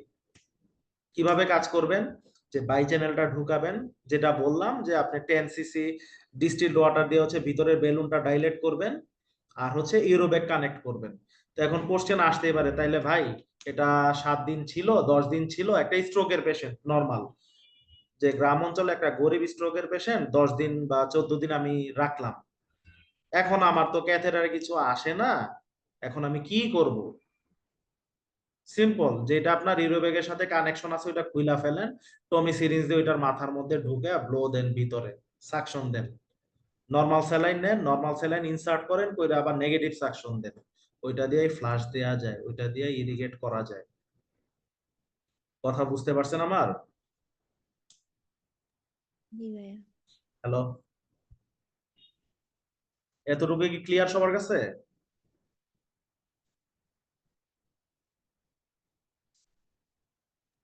জি ভাইয়া। আচ্ছা, তাহলে এবার আমারে বলেন যে কিভাবে আপনি ক্যাথেটারটা করবেন। আমি তো আপনার ট্রাই চ্যানেল বাই চ্যানেল আইনা দিলাম। আচ্ছা ভাইয়া আরেকবার বলেন। আচ্ছা শুনেন, সিম্পল হিসাব, ট্রাই চ্যানেল মানে কি? 3 মাথা। বাই চ্যানেল মানে হচ্ছে 2 মাথা, তাই তো? এই 2 মাথার কাজ কি? এক মাথা হচ্ছে আমার ভিতরে একটা বেলুনের মতো থাকে চুপসানো। আমি যখন ক্যাথেটার সিলিকন টিউবটা যখন আমার পেনিসের মধ্যে দিয়ে ইউরেথ্রার মধ্যে দিয়ে যখন আমি ভিতরে ব্লাডার পর্যন্ত নিব, তখন আমার কি করতে হবে? এই ভিতরে একটা বেলুন থাকে, আমি ওই মুখটা দিয়ে ডিস্টিলড ওয়াটার নিব 10 সিসি, দিয়ে ভিতরে পুশ করব, করলে বেলুনটা আস্তে আস্তে ইনফ্লেট হবে। ইনফ্লেট হওয়ার পর এটা মেমব্রেনাস ইউরেথ্রার উপরে আটকায় যাবে, জিনিসটা নিচের দিকে নামবে না। মানে ফিক্সড হইলো, আমি ক্যাথেটার ফিক্সড করলাম, ইন্টারনালি ফিক্সড করলাম। আর বাই চ্যানেলের আরেকটা মাথা যেটা, ওটা দিয়ে আমি কি করব? আমার ইউরো ব্যাগ থাকে, যেটাতে হচ্ছে আমার ইউরিনটা এসে জমা হয় যে ব্যাগের মধ্যে, ওই ইউরো ব্যাগের একটা মুখা থাকে বা মাথা থাকে, ওইটার সাথে আমি এইটাই ভাবে ঢুকাইয়া দিব। সরাসরি হচ্ছে আপনার পসরা বাইসা এই নল দিয়ে ইউরো ব্যাগের মধ্যে পড়বে। এতটুকু বুঝছেন বাই চ্যানেলের ফাংশন?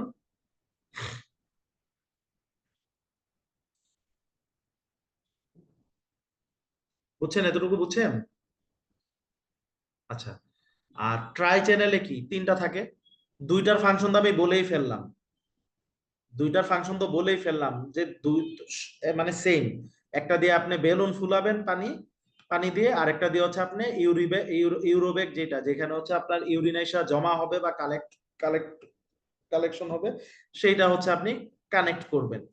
আরেকটা মাথা তো বাকি রয়ে গেল ট্রাই চ্যানেলের ক্ষেত্রে, ওইটা দিয়ে আপনি কি করবেন? ওইটা দিয়ে মাঝে মাঝে যদি আপনার নরমালি যেটা আমরা বুক নলেজে পড়ছি, ডেভিডসন বলেন, আপনার কুশিয়ারি অথবা বেইলি লাভ বা হ্যারিসন, বড় বড় বই যেগুলো আছে, তার চেয়ে বড় কথা হচ্ছে আমাদের গুরুজনেরা যেটা বলছে যে 7 দিন পর পর, 7 days আফটার আপনার হচ্ছে ক্যাথেটার ফ্লাশ দেওয়ার নিয়ম বা ক্যাথেটার ইরিগেট করার নিয়ম, যেন ব্লক না হয়ে যায়।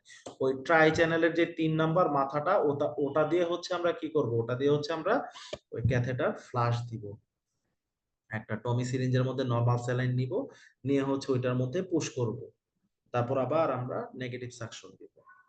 এতে করে কি হলো? যদি কোনো ডিসলজমেন্ট থাকে, যদি কোনো ব্লকেজ থাকে, ওই আপনি যে পুশ করছেন ওইটার জন্য জিনিসটা আলগা হয়ে যাবে।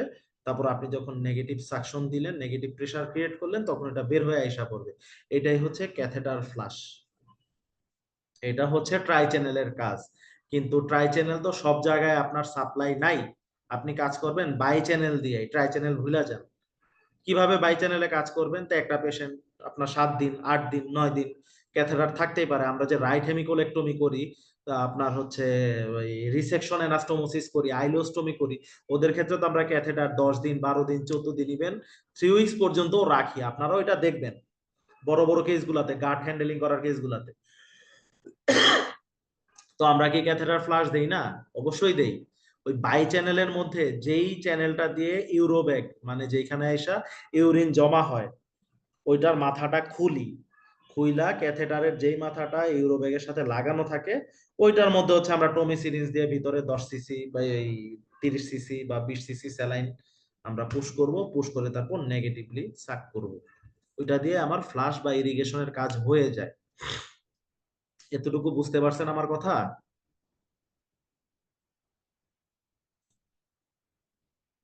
যার সমস্যা ছিল বুঝছেন? আচ্ছা ঠিক আছে।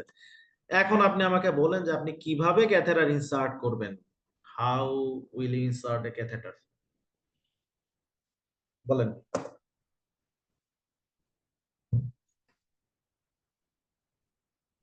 বলেন, কেউ একজন বলেন ক্যাথেটার কিভাবে ইনসার্ট করবেন, বলেন।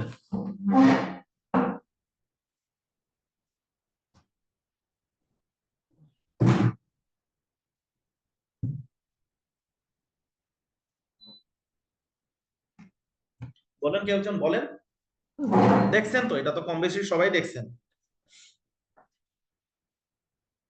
যে ক্যাথেটার ইনসার্শন যেভাবে দেখছেন ওইভাবেই বলেন যে কিভাবে এখন পেশেন্টের যে ক্যাথেটার আপনি করবেন, ক্যাথেটারাইজেশন করবেন, কিভাবে করবেন।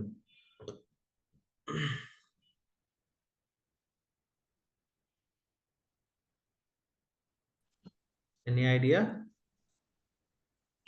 প্রথমে আমরা পুরোটা আমাদের যে হাত দুইটাকে স্টেরাইল করে নিব, এরপর জেসুকেন জেলি লাগবে। জেসুকেন জেলি দিয়ে আমরা পুরোটা হলো মানে ক্যাথেটারের মানে রোগীর যে পেনিস বরাবর পুরোটা ঢুকিয়ে দিব আর কি। পুরোটা জেসুকেন জেলি পুরোটা হলো ঢুকিয়ে দেওয়ার পরে আমরা ওই ক্যাথেটারের যে ওই একটা প্রান্ত সেটা হলো ঢুকিয়ে দিব। হ্যাঁ, আচ্ছা, এভাবে হ্যাঁ বলেন বলেন। ঠিক পর্যন্ত আছে, আমরা বলেন। চেষ্টা করবো পুরোটা ঢোকানোর জন্য। হ্যাঁ, এরপর ঢোকানোর পরে আমরা ওই ছোট যে মানে যে চ্যানেলটা থাকবে সেই চ্যানেলে আমরা হলো অল্প একটু মানে প্রেস মানে সিরিঞ্জ দিয়ে হলো করব, প্রেস করব, যে যদি কোনো সেটা না যায় তাহলে পানি বা কোনো কিছু না যায় তাহলে বুঝবো যে সেটা সেট হয়ে গেছে। আর যদি ইউরিন মানে আমরা হলো সিরিঞ্জ দিয়ে কিছু বের করে আনার চেষ্টা করবো, যদি ইউরিন বের হয় যেটা তাহলে হচ্ছে বুঝবো বড় যে সেটা যেটা ইউরোব্যাগের সাথে কানেক্টেড থাকবে সেটার নেকেড মাথায় হচ্ছে আমরা একটু 10 সিসি সিরিঞ্জে টান দিয়ে দেখবো যে তার ইউরিনটা আসছে কিনা। ওইটা আসলে আমরা শিওর হবো যে ওটা ব্লাডারে গেছে, এটাই তো।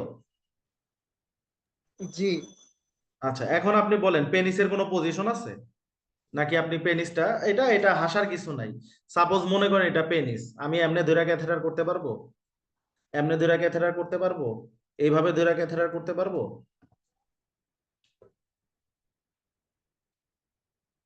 কোনো পজিশন কি আছে? মানে এটা হলো স্ট্রেট ফরওয়ার্ড দিতে হবে, মানে পেনিসের যে সেইটাই। সেটা খাঁটি straight বাংলায় যদি forward বলি, আকাশের দিকে তাকায় রাখতে হবে। পেনিস এই ডিরেকশনে থাকবে, এই ডিরেকশনে থাকবে। কেন আমি পেনিসটাকে এই ডিরেকশনে কেন রাখবো? এই যে এই ডিরেকশন, এই যে এটা, এই কেন রাখবো?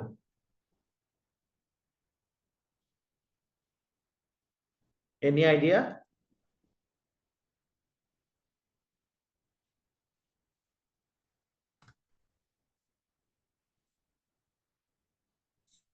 বলেন যাতে কেন রাখবো? ফ্লুয়েন্টলি যাতে মানে সবকিছু যেতে পারে বা কোনো সমস্যা যাতে না হয়, জেসুকেন জেলি এগুলো যাতে ফ্লুয়েন্টলি পাস করতে পারে ইনজুরি প্রিভেন্ট করার জন্য। ডিরেক্টর মধ্যে দিয়ে। হ্যাঁ, কিভাবে আমরা ইনজুরি প্রিভেন্ট করতে পারি? ঠিক আছে, আপনার কথার লাইন ঠিক আছে। হাউ?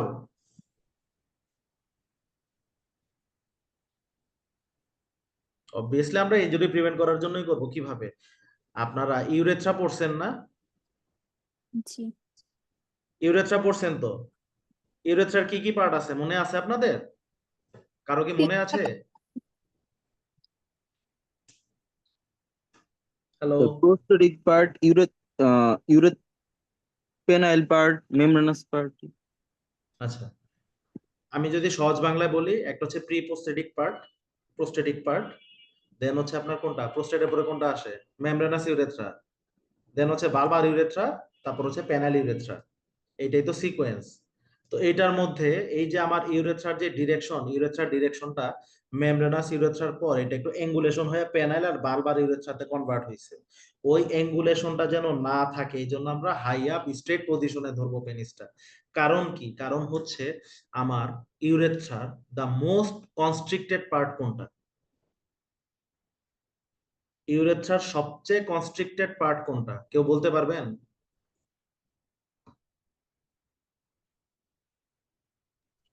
Prostatic urethra part. না, কাছাকাছি গেছেন। তারপর ওখানে প্রোস্টেটিক ইউরেথ্রা হচ্ছে সবচেয়ে শর্টেস্ট পার্ট। সবচেয়ে ন্যারোয়েস্ট পার্ট কোনটা? আর সবচেয়ে ইনজুরি প্রবণ বা যেটাতে ইনজুরি হয় সেই পার্ট কোনটা কেউ বলতে পারবেন? আমি বলে দিই, এক্সটার্নাল ইউরেথ্রাল ওরিফিস, নাম শুনছেন তো? EWO সংক্ষেপে আমরা এটাই বলি, ইও। এক্সটার্নাল ইউরেথ্রাল ওরিফিস এইটা হচ্ছে সবচেয়ে ন্যারো পার্ট। বাট যদি আপনার কোশ্চেনে না থাকে এই অপশন, তখন আপনার অ্যান্সার হয়ে যাবে মেমব্রেনাস ইউরেথ্রা বা মেমব্রেনাস পার্ট। ঠিক আছে, সবচেয়ে ন্যারোয়েস্ট পার্ট হচ্ছে মেমব্রেনাস পার্ট। মাথায় রাখবেন আমার এই প্রোস্টেটিক পার্টের পরেই তো হচ্ছে এক্সটার্নাল ইউরেথ্রাল ওরিফিস, খুব সম্ভব। এক্সটার্নাল ইউরেথ্রাল ওরিফিসটা হচ্ছে প্রোস্টেটিক পার্টের পরে, এটাই হচ্ছে সবচেয়ে ন্যারোয়েস্ট পার্ট। তারপরে হচ্ছে মেমব্রেনাস পার্ট। বাট আমি যদি অ্যাক্সিডেন্টাল প্রন পার্ট ধরি, যেটা ইনজুরি হওয়ার চান্স সবচেয়ে বেশি থাকে, সেটা হচ্ছে মেমব্রেনাস পার্ট বা মেমব্রেনাস ইউরেথ্রা। এই জন্য কিছু কিছু আনকনশাস পেশেন্ট, ডিসওরিয়েন্টেড পেশেন্ট অনেক সময় হিস্ট্রি শুনবেন যে কি ক্যাথেটার টান দিয়া খুইলা ফেলাইছে, ক্যাথেটার টান দিয়ে বের করে নিয়ে আসছে, তারপর কি হয়েছে, যা হওয়ার তাই হয়েছে, ব্লাড দিয়ে তার লুঙ্গি ভিজে গেছে। তখন আমরা কি বলি যে স্ট্রিকচার হয়েছে। আরে না, স্ট্রিকচার হয় নাই। আপনি যে বেলুনিংটা করছেন, বেলুনিংটা হচ্ছে মেমব্রেনাস ইউরেথ্রার উপরে বেলুনিং হয়ে ডাইলেটটা হয়, ওইটা নিচে আর নামে না। তো পেশেন্ট যখন জোরে টান দেয়, ওই বেলুনিং পার্টটা সহ মেমব্রেনাস ইউরেথ্রার ভিতর দিয়ে ঠাস করে নাইমা যায়, মেমব্রেনাস ইউরেথ্রা রাপচার হয়। ইউরেথ্রাল রাপচার হইলে তখন ইউরেথ্রাল ব্লিডিং হয়। কথা বুঝতে পারছেন? এইটা হচ্ছে এটার প্যাথোলজি, সরি প্যাথোলজি তো না, মেকানিজম আর কি।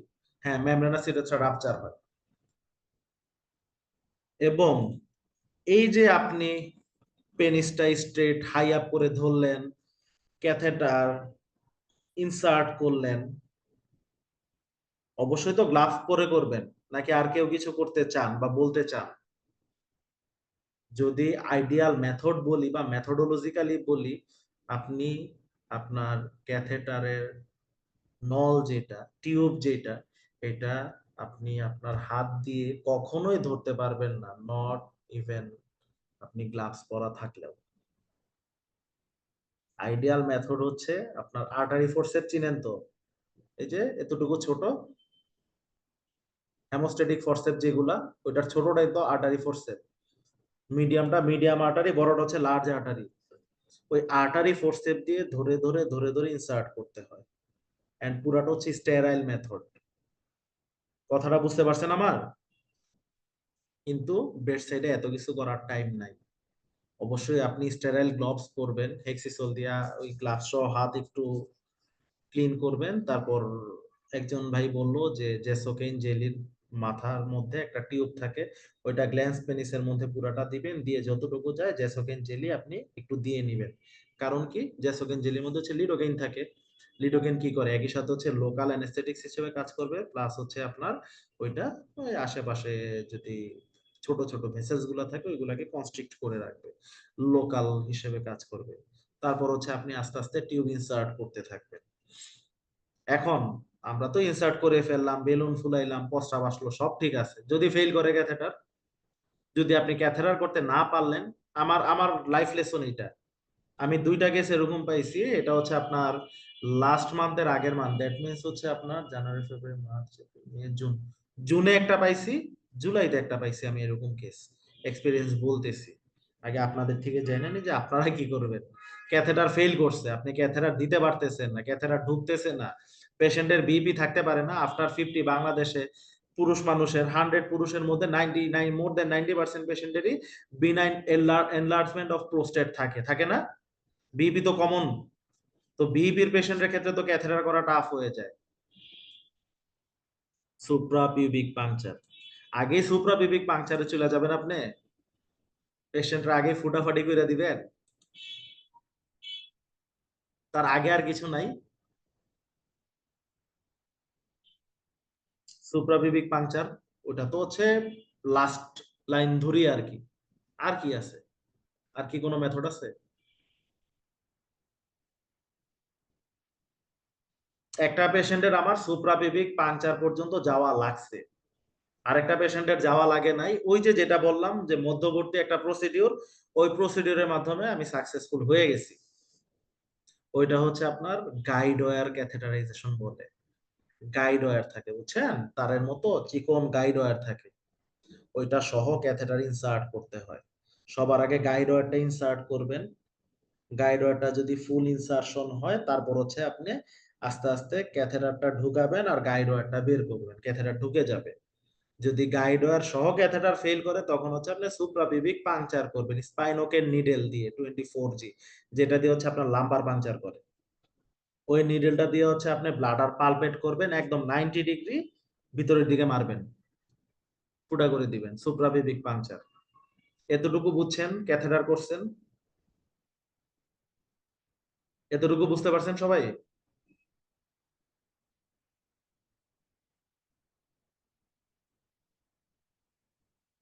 কথা বলেন, কথা বলেন, রেসপন্সিভ হন। কারণ আপনার ওয়ার্ডে কাজ করতে গেলে যে যত মুখ বুঝা থাকবেন, বিলিভ মি অর নট, কাজ শিখবেন না, কাজ পারবেন না, কাজ দিবেন না, দূরে দূরে থাকবেন। ঠিক আছে? ভাই কথা গাইড বলে। ওয়ার ক্যাথেটারাইজেশন, হ্যাঁ গাইড হ্যাঁ ওয়ার হ্যাঁ। ক্যাথেটারাইজেশন, গাইড ওয়ার ক্যাথেটারাইজেশন জিনিসটা কি, মানে এটা আমরা কিভাবে? আচ্ছা, আপনার যখন আপনি ক্যাথেটার টিউবটা ইনসার্ট করতে ফেইলড হইলেন, মানে দেখতেছেন যে আপনি গ্লাস পেনিস দিয়ে ঢুকানোর পর একটা নির্দিষ্ট জায়গায় গিয়া ক্যাথেটার রেজিস্ট হচ্ছে, মানে ক্যাথেটারটা ঢুকতেছে না, তো ক্যাথেটার ফেইলড, বাদ, বের করে ফেলবেন। তখন হচ্ছে গাইড ওয়্যার থাকে, গাইড ওয়্যার হচ্ছে চিকন একটা তারের মতো, চিকন একটা তারের মতো। যদি কোনো স্মল ব্লকেজ বা কিছু থাকে, হ্যাঁ বলেন। মানে এর কি আমরা যখন ক্যাথেটার পেশেন্টকে কিনে আনতে বলবো যে বাই চ্যানেল ফলিস ক্যাথেটার বা এগুলা, তখন সেই ক্যাথেটার গুলোর সাথে কি এই চ্যানেলটা থাকবে না নাকি না না গাইড? না, গাইড ওয়্যার আলাদা আলাদা, ক্যাথেটার গাইড ওয়্যার আলাদা থাকে। যদি ফেইল হয় তখন হচ্ছে ক্যাথেটার গাইড ওয়্যার আনতে বলবেন, আপনি হচ্ছে তখন গাইড ওয়্যারটা ইনসার্ট করবেন। ওইটা যদি এর কি কোনো সব রকম জায়গায় রেজিস্ট্যান্স, অ্যাভেলেবেল? হ্যাঁ বলেন। সব জায়গায় কি এটা অ্যাভেলেবেল? প্রাইভেট গুলাতে অ্যাভেলেবিলিটি কম, বাট আপনার গভর্নমেন্ট গুলাতে অ্যাভেলেবল। আপনি গাইডওয়্যার ইনসার্ট করার পরে যদি আপনার ফুল লেন্থ পর্যন্ত এটা ইনসার্ট করে, দ্যাট মিন্স যতটুকু অবস্ট্রাকশন ছিল ওইটা আপনার ইয়ে হয়ে গেছে, রিমুভ হয়ে গেছে। তখন আপনি আবার ক্যাথেটারের নলটা ঢুকাবেন, ক্যাথেটারের নলটা ঢুকাবেন আর গাইডওয়্যারটা আস্তে আস্তে বের করবেন। জিনিসটা হচ্ছে এরকমই যে ক্যাথেটারের নল ঢুকলো আর গাইডওয়্যারটা আস্তে আস্তে বের করলেন নিচে দিয়ে।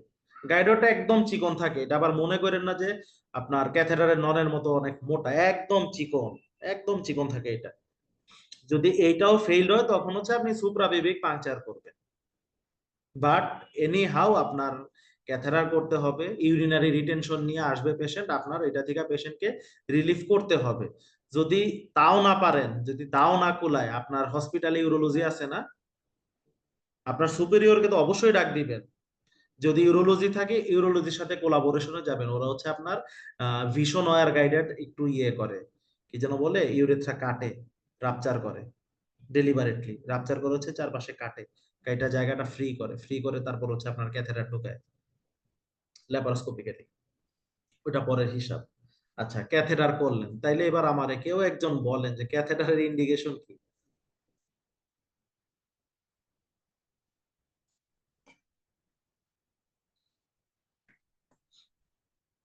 বলেন, ক্যাথেটারাইজেশনের ইন্ডিকেশনটা কি?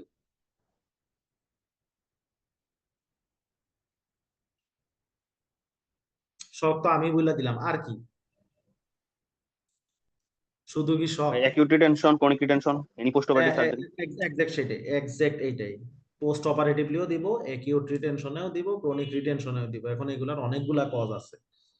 আচ্ছা, আমরা তো এনজি টেনজি পড়ে আয়সা বললাম, কেউ কি জিজ্ঞেস করলেন না বা কারো কি মাথায় আসে নাই যে আচ্ছা ভাই, এনজি যেই মেথডে আমরা করতেছি, এনজিও তো ফেইলড হইতে পারে, তখন আমরা কি করব বা কি করণীয় আমাদের? কেউ তো এই কোশ্চেনটা একবারও তুললেন না বা করলেন না। বা কারো কি জানা আছে এনজি করতে গিয়ে এনজিও তো ফেইলড হয়, হইতেই পারে, এনজি ফেইলড হইতেই পারে, তখন আপনি কি করবেন?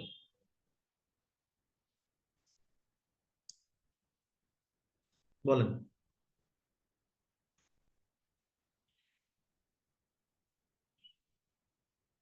এনজি টিউব যদি ফেইল হয় তখন আপনি কি করবেন? আর ভাই কমন অ্যান্সার, আপনি আপনার সুপিরিয়রের কাছে যাবেন যে ভাই বা আপু, এনজি ফেইলড হইছে, ওইটা আপনারা কিছু করার নাই, তৎক্ষণাৎ আপনি এনজি বের করে ফেলবেন। টিপিএন কি? আমি তো যতটুকু জানি টিপিএন হচ্ছে টোটাল প্যারেন্টাল নিউট্রিশন, ওইটা নাকি?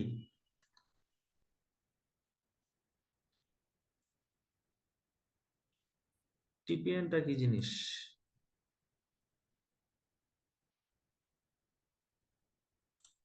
আচ্ছা, যদি এনজি ফেইল করে, আপনার আর ইনসার্ট করার দরকার নেই, আপনি হচ্ছে আপনার সুপিরিয়রকে ডাক দিবেন, he will try once, only once.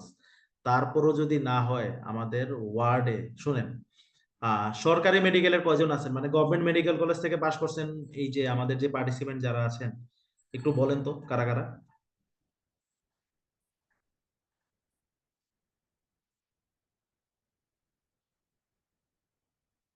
মানে কেউ একজন রেসপন্স করেন, একজন রেসপন্স করলেই হবে, গভর্নমেন্ট মেডিকেল। ওকে, ডক্টর রিমি, আচ্ছা ঠিক আছে। হ্যাঁ, কোন মেডিকেল থেকে পাশ করছেন আপু আপনি? ভাইয়া মুগদা মেডিকেল। মুগদা মেডিকেল, আমি তো মুগদাতেই আছি। জি। আপনার ওয়ার্ড কোনটা দিয়ে শুরু হবে? এটা হচ্ছে এখনো শিওর না, মানে গাইনি দিয়ে শুরু হওয়ার কথা, আবার লটারিও হতে পারে। আচ্ছা আচ্ছা। আব্দুল্লাহ মামুন তো আপনাদের সাথে বাস করছে না? জি। আচ্ছা ঠিক আছে। তো ঠিক আছে, আপনাকে বলি যে দেখেন, আমাদের ওয়ার্ডে কি লেরিঙ্গোস্কোপ আছে? হ্যাঁ, কোন ওয়ার্ডে আছে?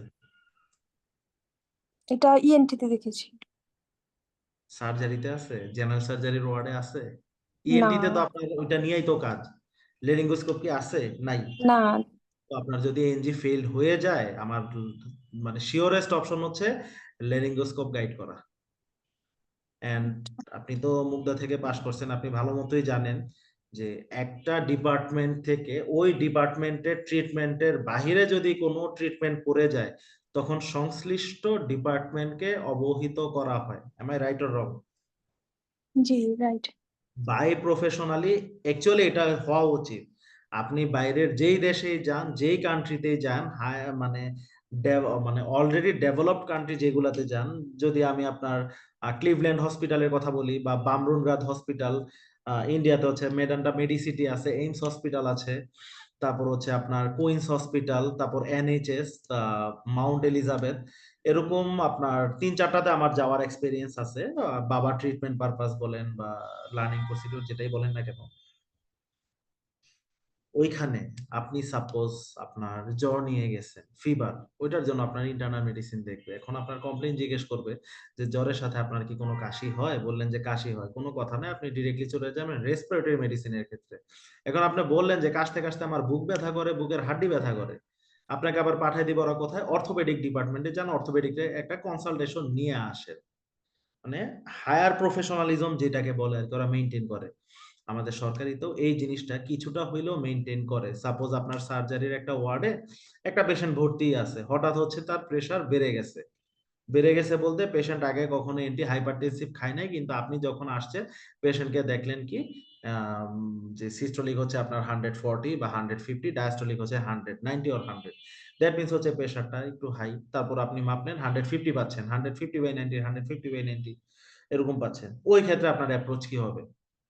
আমাদের মুখস্থ কিছু এবিসিডি নিয়ম আছে যে আমরা একটা মনো ড্রাগ শুরু করি, মনো না হইলে তখন হচ্ছে আমরা বাই ড্রাগ মানে একটার সাথে আরেকটা যোগ করি। তো বেশিরভাগ ক্ষেত্রে যেটা বাইজোরান 5/20, আচ্ছা দিয়ে দেই আমরা। অথবা কি দেই যে অলমিসার্টেন, যেটা বাজারে কি কি নামে পাওয়া যায়, ডায়াবেটিস আছে, আরো কি কি যেন আছে। অথবা কি দেই, ক্যামলোসার্ট দেই। এটা দিলে কিন্তু পেশেন্টের প্রেসার ইজিলি কন্ট্রোল হয়ে যায়, মানে প্রেসার নরমালে এসে পড়ে। কিন্তু আমরা এটা না করে কি করব? আমরা ওটা না করে হচ্ছে ইন্টারনাল মেডিসিন অথবা কার্ডিওলজিস্ট কল করব। সেম ওয়েতে আপনার যদি এনজি ফেল করে যায়, আপনি লেরিঙ্গোস্কোপ গাইড করতে পারবেন না, ওই ফ্যাসিলিটি আপনার ওয়ার্ডে থাকবে না, থাকলেও আপনি করবেন না। কেন করবেন না? রোগীর ভালো করবেন, কিন্তু এমন কিছু করবেন না রোগীর ভালো করতে গিয়ে রোগীর খারাপ হয়েছে ওইটার জন্য আপনি মারি খাবেন। এরকম কিছু করবেন না যে আপনি ব্লেমড হন। আপনি তখন কি করবেন? আপনার আইসিইউতে কল করবেন বা ইএনটি তে কল করবেন যে আমার একটা পেশেন্টের এনজি করা যাচ্ছে না, লেরিঙ্গোস্কোপ গাইড করতে হবে, প্লিজ কেউ একজন আসেন। কিভাবে? ফোনে না, ওদের একটা চিঠি ফর্ম আছে বা রেফারেল ফর্ম আছে। রেফারেল ফর্মে আপনি লিখবেন, লিখে হচ্ছে আপনি সংশ্লিষ্ট ডিপার্টমেন্টে আপনার দিকে আনবেন, মানে ওদেরকে ইয়ে করবেন, অবহিত করবেন। বুঝছেন? এখন কথা হচ্ছে যে এনজির ইন্ডিকেশন কি? আপনি একটা পেশেন্টে কখন এনজি করবেন? শক তো গেল, আমি তো বলেই দিলাম শক। আর আর কি কাজ আছে?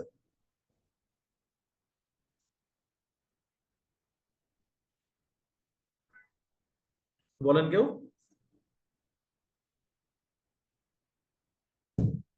আর কি কজ আছে যেটার জন্য আপনি এনজি করবেন? এনজি তো আমি তো শুধু আপনাকে শক রিলেটেড বললাম, কিছু কিছু জিনিস আছে এগুলো আপনার একটু ডিটেইলিং এ জানতে হয়, একটু ডিটেলস জানতে হয়। এই যে এনজি বললাম, ক্যাথেটার বললাম, এগুলো হচ্ছে আপনার ডিটেলস জানতে হবে।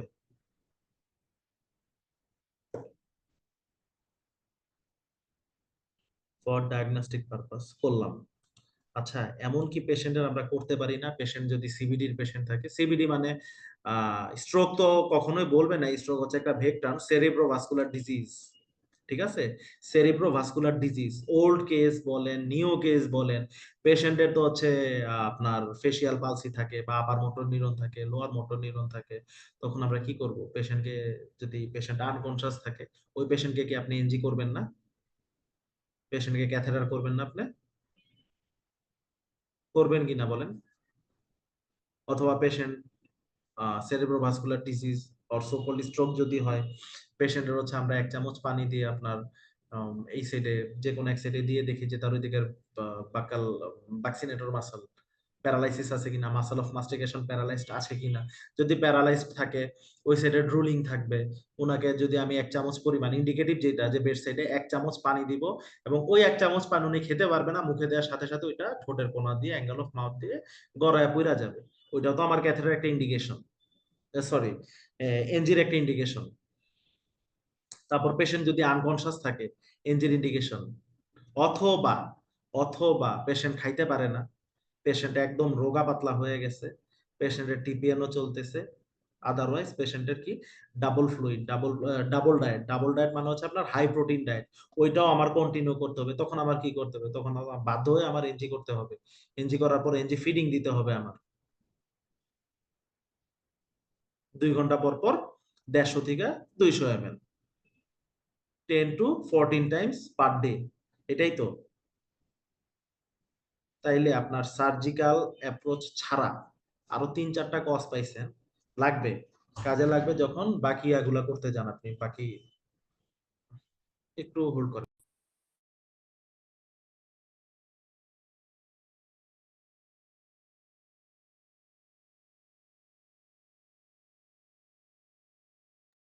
Sorry for the interruption. হ্যাঁ, ওকে। তো ওই ক্ষেত্রে কি আপনি করবেন না? অবশ্যই করবেন, এটাই তো নিয়ম। এবং আপনারা কেউ আমাকে একটা বারের জন্য একজনও বললেন না যে আমি পেশেন্টের কনসেন্ট নিব। পেশেন্ট যদি আনকনশাস থাকে তাইলে ভাই কি করব? আরে তাইলে পেশেন্টের সাথে যে আছে আপনি তার কনসেন্ট নিবেন। আপনি কি পেশেন্টের কনসেন্ট ছাড়া পেশেন্টকে কোনো প্রসিডিউর করতে পারবেন? আমি তো ইচ্ছা করে জিনিসটা স্কিপ করে গেছি যে কেউ আপনারা বলেন কিনা। অবভিয়াসলি আপনার পেশেন্টের কনসেন্ট নিতে হবে যে আমি আপনার নাকে একটা নল দিব, আপনার এতে কোনো ক্ষতি হবে না, আমি কি নল দিব কিনা, পেশেন্টের অনুমতি নিয়ে। তারপর আপনি পেশেন্টকে যদি না বলেন, পেশেন্টের যদি কনসেন্ট না নেন, ওইটা তো ক্রাইম, অবশ্যই ক্রাইম। যখন হচ্ছে আপনি সবারই তো ইচ্ছা আছে পোস্ট গ্রেডে ঢুকার, আইদার রেসিডেন্সি অথবা এফসিপিএস। মিড টার্ম পরীক্ষাতে স্যার এগুলা খেয়াল করে। হ্যাঁ, তারপর আপনার ফাইনালে যখন যাবেন, ফাইনাল পার্ট যেটা, ওইখানে হচ্ছে সবাই তো তখন বড় বড় কেস, অ্যাডভান্স ট্রেনিং করা। আমি রাইট হেমিকোলেক্টমি করছি, লেফট হেমিকোলেক্টমি করছি, তারপর হচ্ছে কি করছি, আইলিওটমি করছি, এইটা করছি ওইটা করছি, এত এত কেস, এত এত কঠিন কোশ্চেন, স্যাররা কি না কি ধরবে। বিলিভ মি অর নট, আপনার যখন স্যারের কাছে আপনি যাবেন, স্যারের সাথে ইন্টারেকশন শুরু করবেন, স্যার তখন থেকে আপনাকে ফলো করা শুরু করবে, আপনার প্রত্যেকটা মুভমেন্ট ফলো করবে, এবং আপনার খুঁটিনাটি ভুলগুলাই হচ্ছে আপনার মানে পাস না করার কারণ হয়ে দাঁড়াবে। তার মধ্যে একটা হচ্ছে পেশেন্টের কনসেন্ট। আপনি যে কোনো প্রসিডিউর করতে যান, পেশেন্ট যদি কনসাস থাকে, পেশেন্ট যদি অ্যালাইভ থাকে, পেশেন্টকে জিজ্ঞেস করে তারপর আপনি প্রসিড করবেন। এটা ছাড়া কখনোই প্রসিড করবেন না। কথা বোঝা গেছে? কথাটা কি বুঝতে পারছেন আপনারা? যে যেই প্রসিডিউরই করেন, যাই করবেন, পেশেন্টকে জিজ্ঞেস করে, পেশেন্টকে ডিসক্রাইব করে, আপনার মতো করে বাংলা ভাষায় বুঝাবেন, বুঝিয়ে তারপর আপনি প্রসিড শুরু করেন। পেশেন্ট কখনো না বলবে না। যদি এখন কোশ্চেন আসে যে ভাই যদি না বলে, না বললে আমরা যেটা করি যে বাবা আপনার পেটের এই অবস্থা, বা মা আপনার পেটের এই অবস্থা, আমি যদি নাকে নল না দেই আপনার ভিতরে কালেকশন বের হবে না, ভিতরে যেটা জমে আছে আপনি, আপনার অবস্থা খারাপের দিকে চলে যেতে পারে, মারাও যেতে পারে। ওই ক্ষেত্রে কিন্তু আমরা দায়ী থাকবো না, কর্তৃপক্ষ দায়ী থাকবে না। বলে নিতে হয়, বলতে হয়, কারণ পেশেন্ট আপনাকে কনসেন্ট দিল না, আপনিও করলেন না, পরের দিন দেখলেন যে রোগী বেডসাইডে শেষ, ইন্নালিল্লাহ হয়ে গেছে, তখন আপনার সুপেরিয়র আপনার দিকে কোশ্চেন তুলবে, একটা শকের পেশেন্ট, একটা অ্যাকিউট অ্যাবডোমিনের পেশেন্ট, তুমি কি করছো? স্যার এই যে আমি ম্যানেজমেন্ট করছি, এই যে শীট, এই যে অ্যান্টিবায়োটিক দিছি, তাকে ফ্লুইড দিছি, রিসাসিটেট করছি। স্যার প্রথম কোশ্চেনই করবে পেশেন্টের এনজি কই, পেশেন্টের ক্যাথেটার কই। তখন তুমি বলবা যে স্যার পেশেন্ট তো সম্মতি দেয় নাই। তারপরে স্যার জিজ্ঞেস করবে সম্মতি যে দেয় নাই, তারপর তুমি কিছু বলছো বা তুমি কি চেষ্টা করছো সম্মতি নেওয়ার, বা নিতে পারো নাই কেন? এমন কোনো পেশেন্ট নাই যে তার জীবনকে ভালোবাসে না। একটা পেশেন্টের ভালোর জন্য যদি আপনার মিথ্যা ভয় দেখাইতে হয়, আমার অবজারভেশন যেটা, আপনি তাকে মিথ্যা ভয় দেখান, কিন্তু তার ওইতে মোমেন্ট অফ ক্রাইসিস ওইটা থেকে তাকে আপনি রিলিজ করে দেন। আমার কথা বুঝতে পারছেন? যে মোমেন্ট অফ ক্রাইসিস থেকে পেশেন্টকে আপনি রিলিজ করেন, ওইটা পেশেন্টেরও ভালো, আপনারও ভালো। একটা ছোট্ট একটা ঘটনা বলি, এটা হচ্ছে গত পরশুর ঘটনা। আমাদের তো এই যে ডক্টর রিমি যিনি, উনি ভালো বুঝবে যে সার্জারি 3টা ইউনিট, মুস্তাফিজুর রহমান স্যার, আমাদের মোশাররফ হোসেন স্যার প্রফেসর, আর হচ্ছে শারমিন ম্যাম, মানে red unit, blue unit, green unit. তো সপ্তাহে 2 দিন হচ্ছে আপনার ওটি, 2 দিন মানে পোস্ট এডমিশন, আর 2 দিন হচ্ছে এডমিশন। তো আমাদের এডমিশন ডেতে গত পরশু এডমিশন ছিল। তো শর্ট কেস আর ইমার্জেন্সি কিছু কেস ছিল, করার পর বের হয়ে যাব 6:30টার দিকে। আমাদের কিন্তু মর্নিং ডিউটি ছিল রোস্টারে, 2:30টার দিকে ডিউটি শেষ হওয়ার কথা, সন্ধ্যা 6:30টার দিকে বের হব। তৎক্ষণাৎ আমার সিএ ভাই নিচে এসে বললো যে মারুফ, উপরে একটা পারফোরেশনের পেশেন্ট আসছে। কোনো কথা নাই, নিচে থেকে আমি উপরে দৌড়ে গেছি, গিয়ে দেখলাম যে তার বোর্ড লাইক রিজিডিটি। কোনো কথা নাই, সিস্টারকে ডাক দিয়ে বললাম হোয়াইট বোর্ড কেনুলা তাড়াতাড়ি 2 হাতে করেন। করার পর হচ্ছে অ্যাজ ইউজুয়াল আমাদের তো এখানে ডোপামিন, ডোবিটামিন কোনোটাই সাপ্লাই নাই। ভেসোপ্রেসর যদি আপনি নরমাল ওয়ার্ডে দিয়েই দেন, তাহলে আইসিইউ বা স্পেশালাইজড কার্ডিওলজির কি দরকার? আপনি তো সব, তো এটা তো নাই। তো আমি বাই চ্যানেল ওপেন করিয়ে দিয়ে পেশেন্টের কিচ্ছু না, একটা সিবিসি আর একটা এক্সরে করতে পাঠাইছি। বাইরে থেকে এক্সরে করায় শুধু ফিল্মটা আনাইছি, রাইট ডোম অফ দা ডায়াফ্রামের নিচে একটা ক্রিসেন্টিক শ্যাডো, সাথে সাথে পেশেন্টকে নিয়ে নিচে নামলাম। নিচে নামার পর হচ্ছে অ্যানেস্থেসিয়ার আপু ছিল, উনিও আসছে। আসার পর এটা ইমিডিয়েট ওপেন করছি।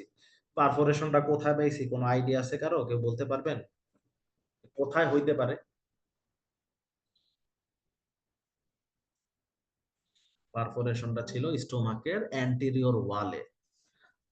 অলরেডি ফুড আর বাইল লিক হওয়া শুরু করছিল। এই পেশেন্ট যদি আমি ওভারনাইট রাইখা পরের দিন সকালে এসে বলতাম ভাই চলেন আমরা এখন এটা করি, এই পেশেন্ট কি বাঁচতো? সারভাইভ করতো? বিলিয়ারি পেরিটোনাইটিসের পেশেন্ট কি সারভাইভ করে? ওপেন করলাম, গাট হ্যান্ডেলিং করলাম, পাইলাম স্টোমাকের অ্যান্টেরিয়র ওয়ালে সুন্দর মতো 1.5 সেন্টিমিটার রাউন্ড একটা পারফোরেশন। ওইখান থেকে বায়োপসি পাঠাইলাম, আর কি করলাম, মডিফাইড গ্রাহাম পেজ দিয়ে ক্লোজ করে দিলাম। ঘটনা কিন্তু এটা না, ঘটনা হচ্ছে যখন পেশেন্টকে আমরা পোস্ট অপারেটিভ ওয়ার্ডে দিছি, পেশেন্টের মা তো হচ্ছে আপনার বয়স্ক বৃদ্ধা মা, পান খায়। উনি আমার মাথায় হাত বুলাই দিছে, আমার জড়ায় ধরে কান্না করে দিছে অলরেডি। ওইটার পর নিজের একটু হোল্ড করছি যে না, পেশেন্টের তো ল্যাপারোটমি তো করলাম, এখন পেশেন্টের ফলো আপে তো রাখতে হবে। পেশেন্ট যদি খারাপ হয়, ওই পেশেন্ট আজকে হাঁটাহাঁটি করছে, পেশেন্টের ভাইটাল সব ভালো, পেশেন্ট 2-1 দিনের মধ্যে বাড়ি যাওয়ার জন্য রেডি। তখন নিজেরে বুঝাইলাম যে না ঠিক আছে, ওই যে পেশেন্টের মাঝে দোয়া করছে না, ওই পেশেন্টের মায়ের দোয়াটা হচ্ছে আমার জন্য বড় একটা পাওয়া। বিশ্বাস করেন আপনারা, যদি আজকে যতটুকু বললাম যে একটা একিউট অ্যাবডোমিন থেকে শকে আসছে, এই পেশেন্ট যদি আপনি আইডেন্টিফাই করতে পারেন, আর যে যে মেজারমেন্টের কথা বললাম যে আপনি পেশেন্টের প্রোটেক্টিভ মেজারমেন্ট কি কি করবেন, বাই চ্যানেল ওপেন করবেন, তারপর আপনি একটা এনজি দিবেন, একটা ক্যাথেটার দিবেন, এতটুকুই আর কিছু না, এটা পেশেন্টের জন্য অনেক অনেক অনেক বড় হেল্পফুল একটা মানে লাইফ সেভিং বলা যায়।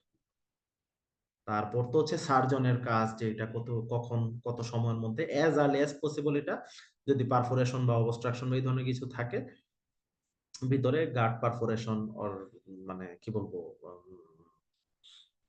স্মল গাট, লার্জ গাট পারফোরেশন বা স্টোমাক পারফোরেশন যেটাই হোক, এসব তখন এটা সার্জনের কাজ, যে ল্যাপারোটমি যত তাড়াতাড়ি করতে পারে।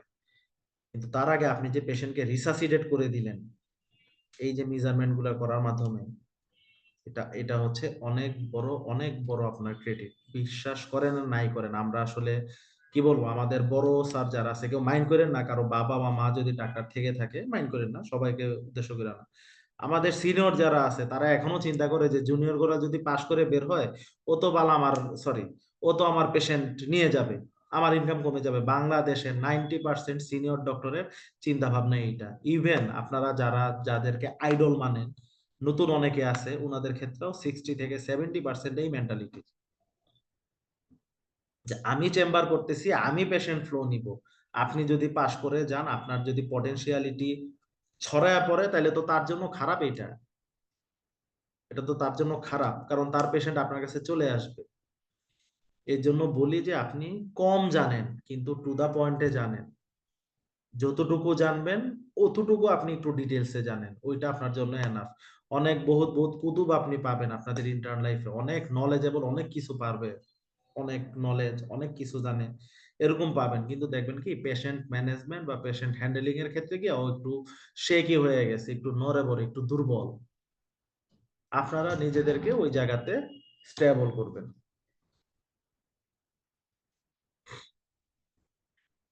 কি বলছি বুঝতে পারছেন? আজকে যতটুকু বললাম যে আপনার পেশেন্ট আইডেন্টিফাই করা, পেশেন্টকে হচ্ছে আপনি রিসাসিটেট করবেন, আর হচ্ছে আপনার যেটা সিমটোমেটিক ট্রিটমেন্ট, একটা আপনি অ্যান্টিবায়োটিক কাভারেজ দিয়ে রাখেন, তারপর হচ্ছে আপনার কি বলে একটা অ্যান্টি আলসারেন্ট কাভারেজ দেন, একটা অ্যান্টি হেমিস্টেট কাভারেজ দেন, ব্যথা হইলে হচ্ছে আপনি অ্যানালজেসিক্স দেন, আর হচ্ছে ভাইটাল সাইন্স রেগুলারলি মনিটর করবেন। এতটুকু পর্যন্ত হচ্ছে আপনার কাজ। এতটুকু যদি আপনি আইডেন্টিফাই করতে পারেন, যারা করতে পারেন, অন্তত তারা মনে করবেন যে আপনার মানে সার্জারিতে কাজ করাটা সার্থক। কারণ ওই ওটি ফিল্ডে দাঁড়ায় যে আপনি ওটি দেখবেন, বিশ্বাস করেন দেখে কিছু বুঝবেন না, খালি ব্যাগের শুনবেন স্যারদের, ওইটা আমরা বুঝবো, আপনারা বুঝবেন না। কম জিজ্ঞেস করবেন, ভাই এইটা কেন হয়েছে, ওইটা কেন হয়েছে। আরে ভাই, সার্জারি মানেই তো আপনি যে ওটিতে গিয়া সবকিছু জেনে ফেলবেন এরকম না। ইভেন আমরাও তো শিখতেছি, বড় বড় ওটি ওইগুলা তো অনেক পরের ব্যাপার। আপনি একদম গ্রাউন্ড লেভেল, গ্রস লেভেলে যেটা ধরার ওইটা ধরেন না। গ্রস লেভেলে যেটা ধরার, যে পেশেন্ট আসছে ওয়ার্ডে, আমি যেটা বললাম যে 100টা পেশেন্ট আসবে ভালো, বিশ্বাস করেন, একটা পেশেন্ট খারাপ আসবে, ওই পেশেন্টটা যদি আপনার চোখের সামনে মিস হয়ে যায় বা আপনি যদি আইডেন্টিফাই করতে না পারেন, ওইটা আপনার ব্যর্থতা। সো চেষ্টা করবেন এই ব্যর্থতা যেন আপনাদের ঝুড়িতে জমা না হয়, এই ব্যর্থতা যেন আপনার ঝুড়িতে না জমা হয়। আমার কথা বুঝতে পারছেন? হ্যালো? জি ভাইয়া।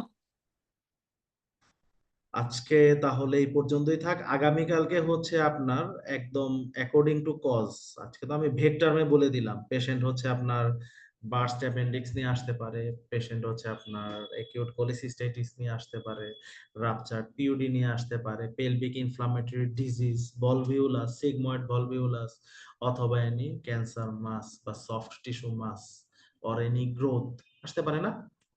আসতে পারে কিনা? অবশ্যই আসতে পারবে। এইগুলা নিয়ে কালকে বলবো যে আপনাদের মানে ওয়ার্ডে আপনারা কতটুকু ম্যানেজ করবেন, প্লাস কিছু অ্যানাল কজ আছে, কিছু রেকটাল কজ আছে, ওইগুলো আমি আপনাদের সাথে আলোচনা করব প্রাইমারি লেভেলে, যেগুলো হচ্ছে আপনার মানে একটা পেশেন্ট আসলো একটা মানে কি বলবো, যে একটা পায়খানা রাস্তায় একটা সমস্যা নিয়ে আসতেই পারে, হইতে পারে তার অ্যানাল ফিশার, সাইনাস, ফিস্টুলা, তারপর হচ্ছে আলসার, অথবা any growth, cauliflower like growth, যে কোনো কিছু। ওই ক্ষেত্রে আপনার কি করতে হবে? ওই ক্ষেত্রে আপনার ডিআরই করতে হবে, প্রোক্টোস্কোপ করতে হবে। ওই জিনিসটা নিয়ে আমি কালকে আলোচনা করব। আর পরশু হচ্ছে ফ্লুইড ম্যানেজমেন্ট, যেটা ফ্লুইড ম্যানেজমেন্ট নিয়ে আমি আপনাদের সাথে কিছু কথা বলবো। অন্তত সার্জারি ওয়ার্ডে, মেডিসিনে এটা নিয়ে অনেক কিছু আছে, আমাদের রাফি ভাই আছে, উনি আমার থেকে এটা আরো ভালো জানবে। বাট আমি যতটুকু বলবো, আমাদের সার্জারি ওয়ার্ডে অন্তত পেশেন্টকে কোন ধরনের পেশেন্টকে কোন ফ্লুইড দিব, ওইটা নিয়ে কিছু কথা বলবো।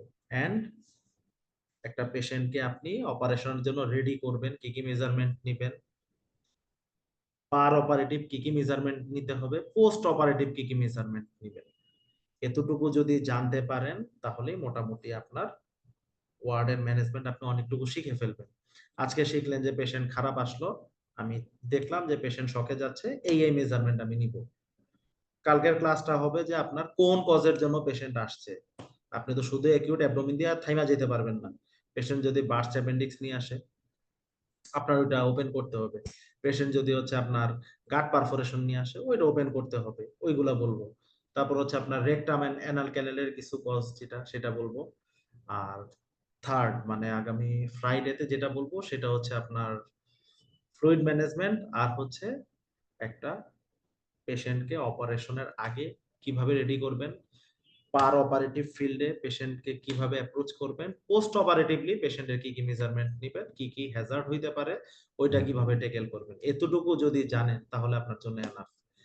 তাহলে 3 দিন ক্লাস শেষে আপনি মোটামুটি বুঝতে পারবেন যে একটা পেশেন্ট আসলো, পেশেন্টটাকে আমি রিসিভ করলাম, পেশেন্টটাকে আমি ওয়ার্ডে ম্যানেজ করলাম, তারপর পেশেন্টটাকে ওটির জন্য রেডি করলাম, ওটির জন্য রেডি করে আমি পেশেন্টকে ওটিতে পাঠালাম, পোস্ট অপারেটিভলি পেশেন্টকে হ্যান্ডেলিং করলাম, তারপর পেশেন্ট ভালো হইলো, পেশেন্টকে আমি বাসায় পাঠিয়ে দিলাম। আলটিমেটলি এটাই তো সার্জারির অ্যাপ্রোচ, সার্জিক্যাল অ্যাপ্রোচ। এন্ড অবশ্যই আপনাদের কিছু পিডিএফ আমি দিব, এখন দিলে পিডিএফ আগেই পড়বেন, আগা মাথা গোড়া টোরা কিছু বুঝবেন না।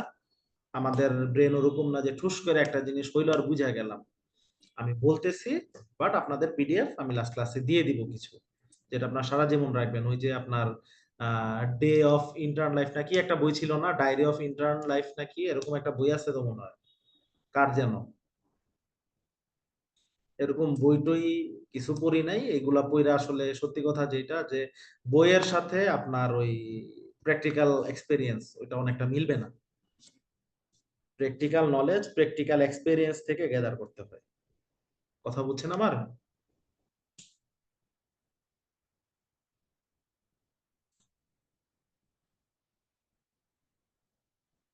তো আজকে এই পর্যন্তই থাক। এখন পর্যন্ত যা বললাম কারো কোনো কোশ্চেন আছে?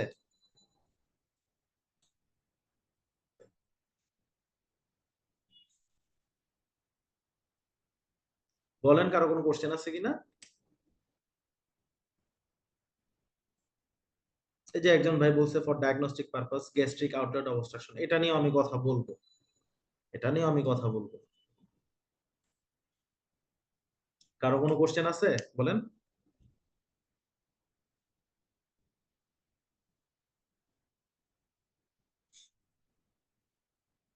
হ্যালো,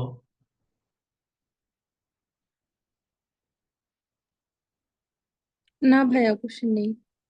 আচ্ছা সবাই বুঝছেন? আমি যতটুকু বললাম সবাই বুঝছেন? জি। আচ্ছা ঠিক আছে, তাহলে আজকে এতটুকুই থাক। আগামীকালকে একই সময় আমি আবার আপনাদের সামনে আসব। ততক্ষণ সবাই ভালো থাকবেন, সুস্থ থাকবেন। আসসালামু আলাইকুম সবাইকে, আল্লাহ হাফেজ। আসসালামু আলাইকুম। থ্যাংক ইউ ভাই, আপনাকে অসংখ্য ধন্যবাদ। আপাতত আমরা এখানে শেষ করতেছি প্রথম ক্লাস। সবাই আমাদের সাথে থাকবেন। আসসালামু আলাইকুম। আসসালামু আলাইকুম ভাই, আপনাকেও ধন্যবাদ। আসসালামু আলাইকুম, আল্লাহ হাফেজ। বাই।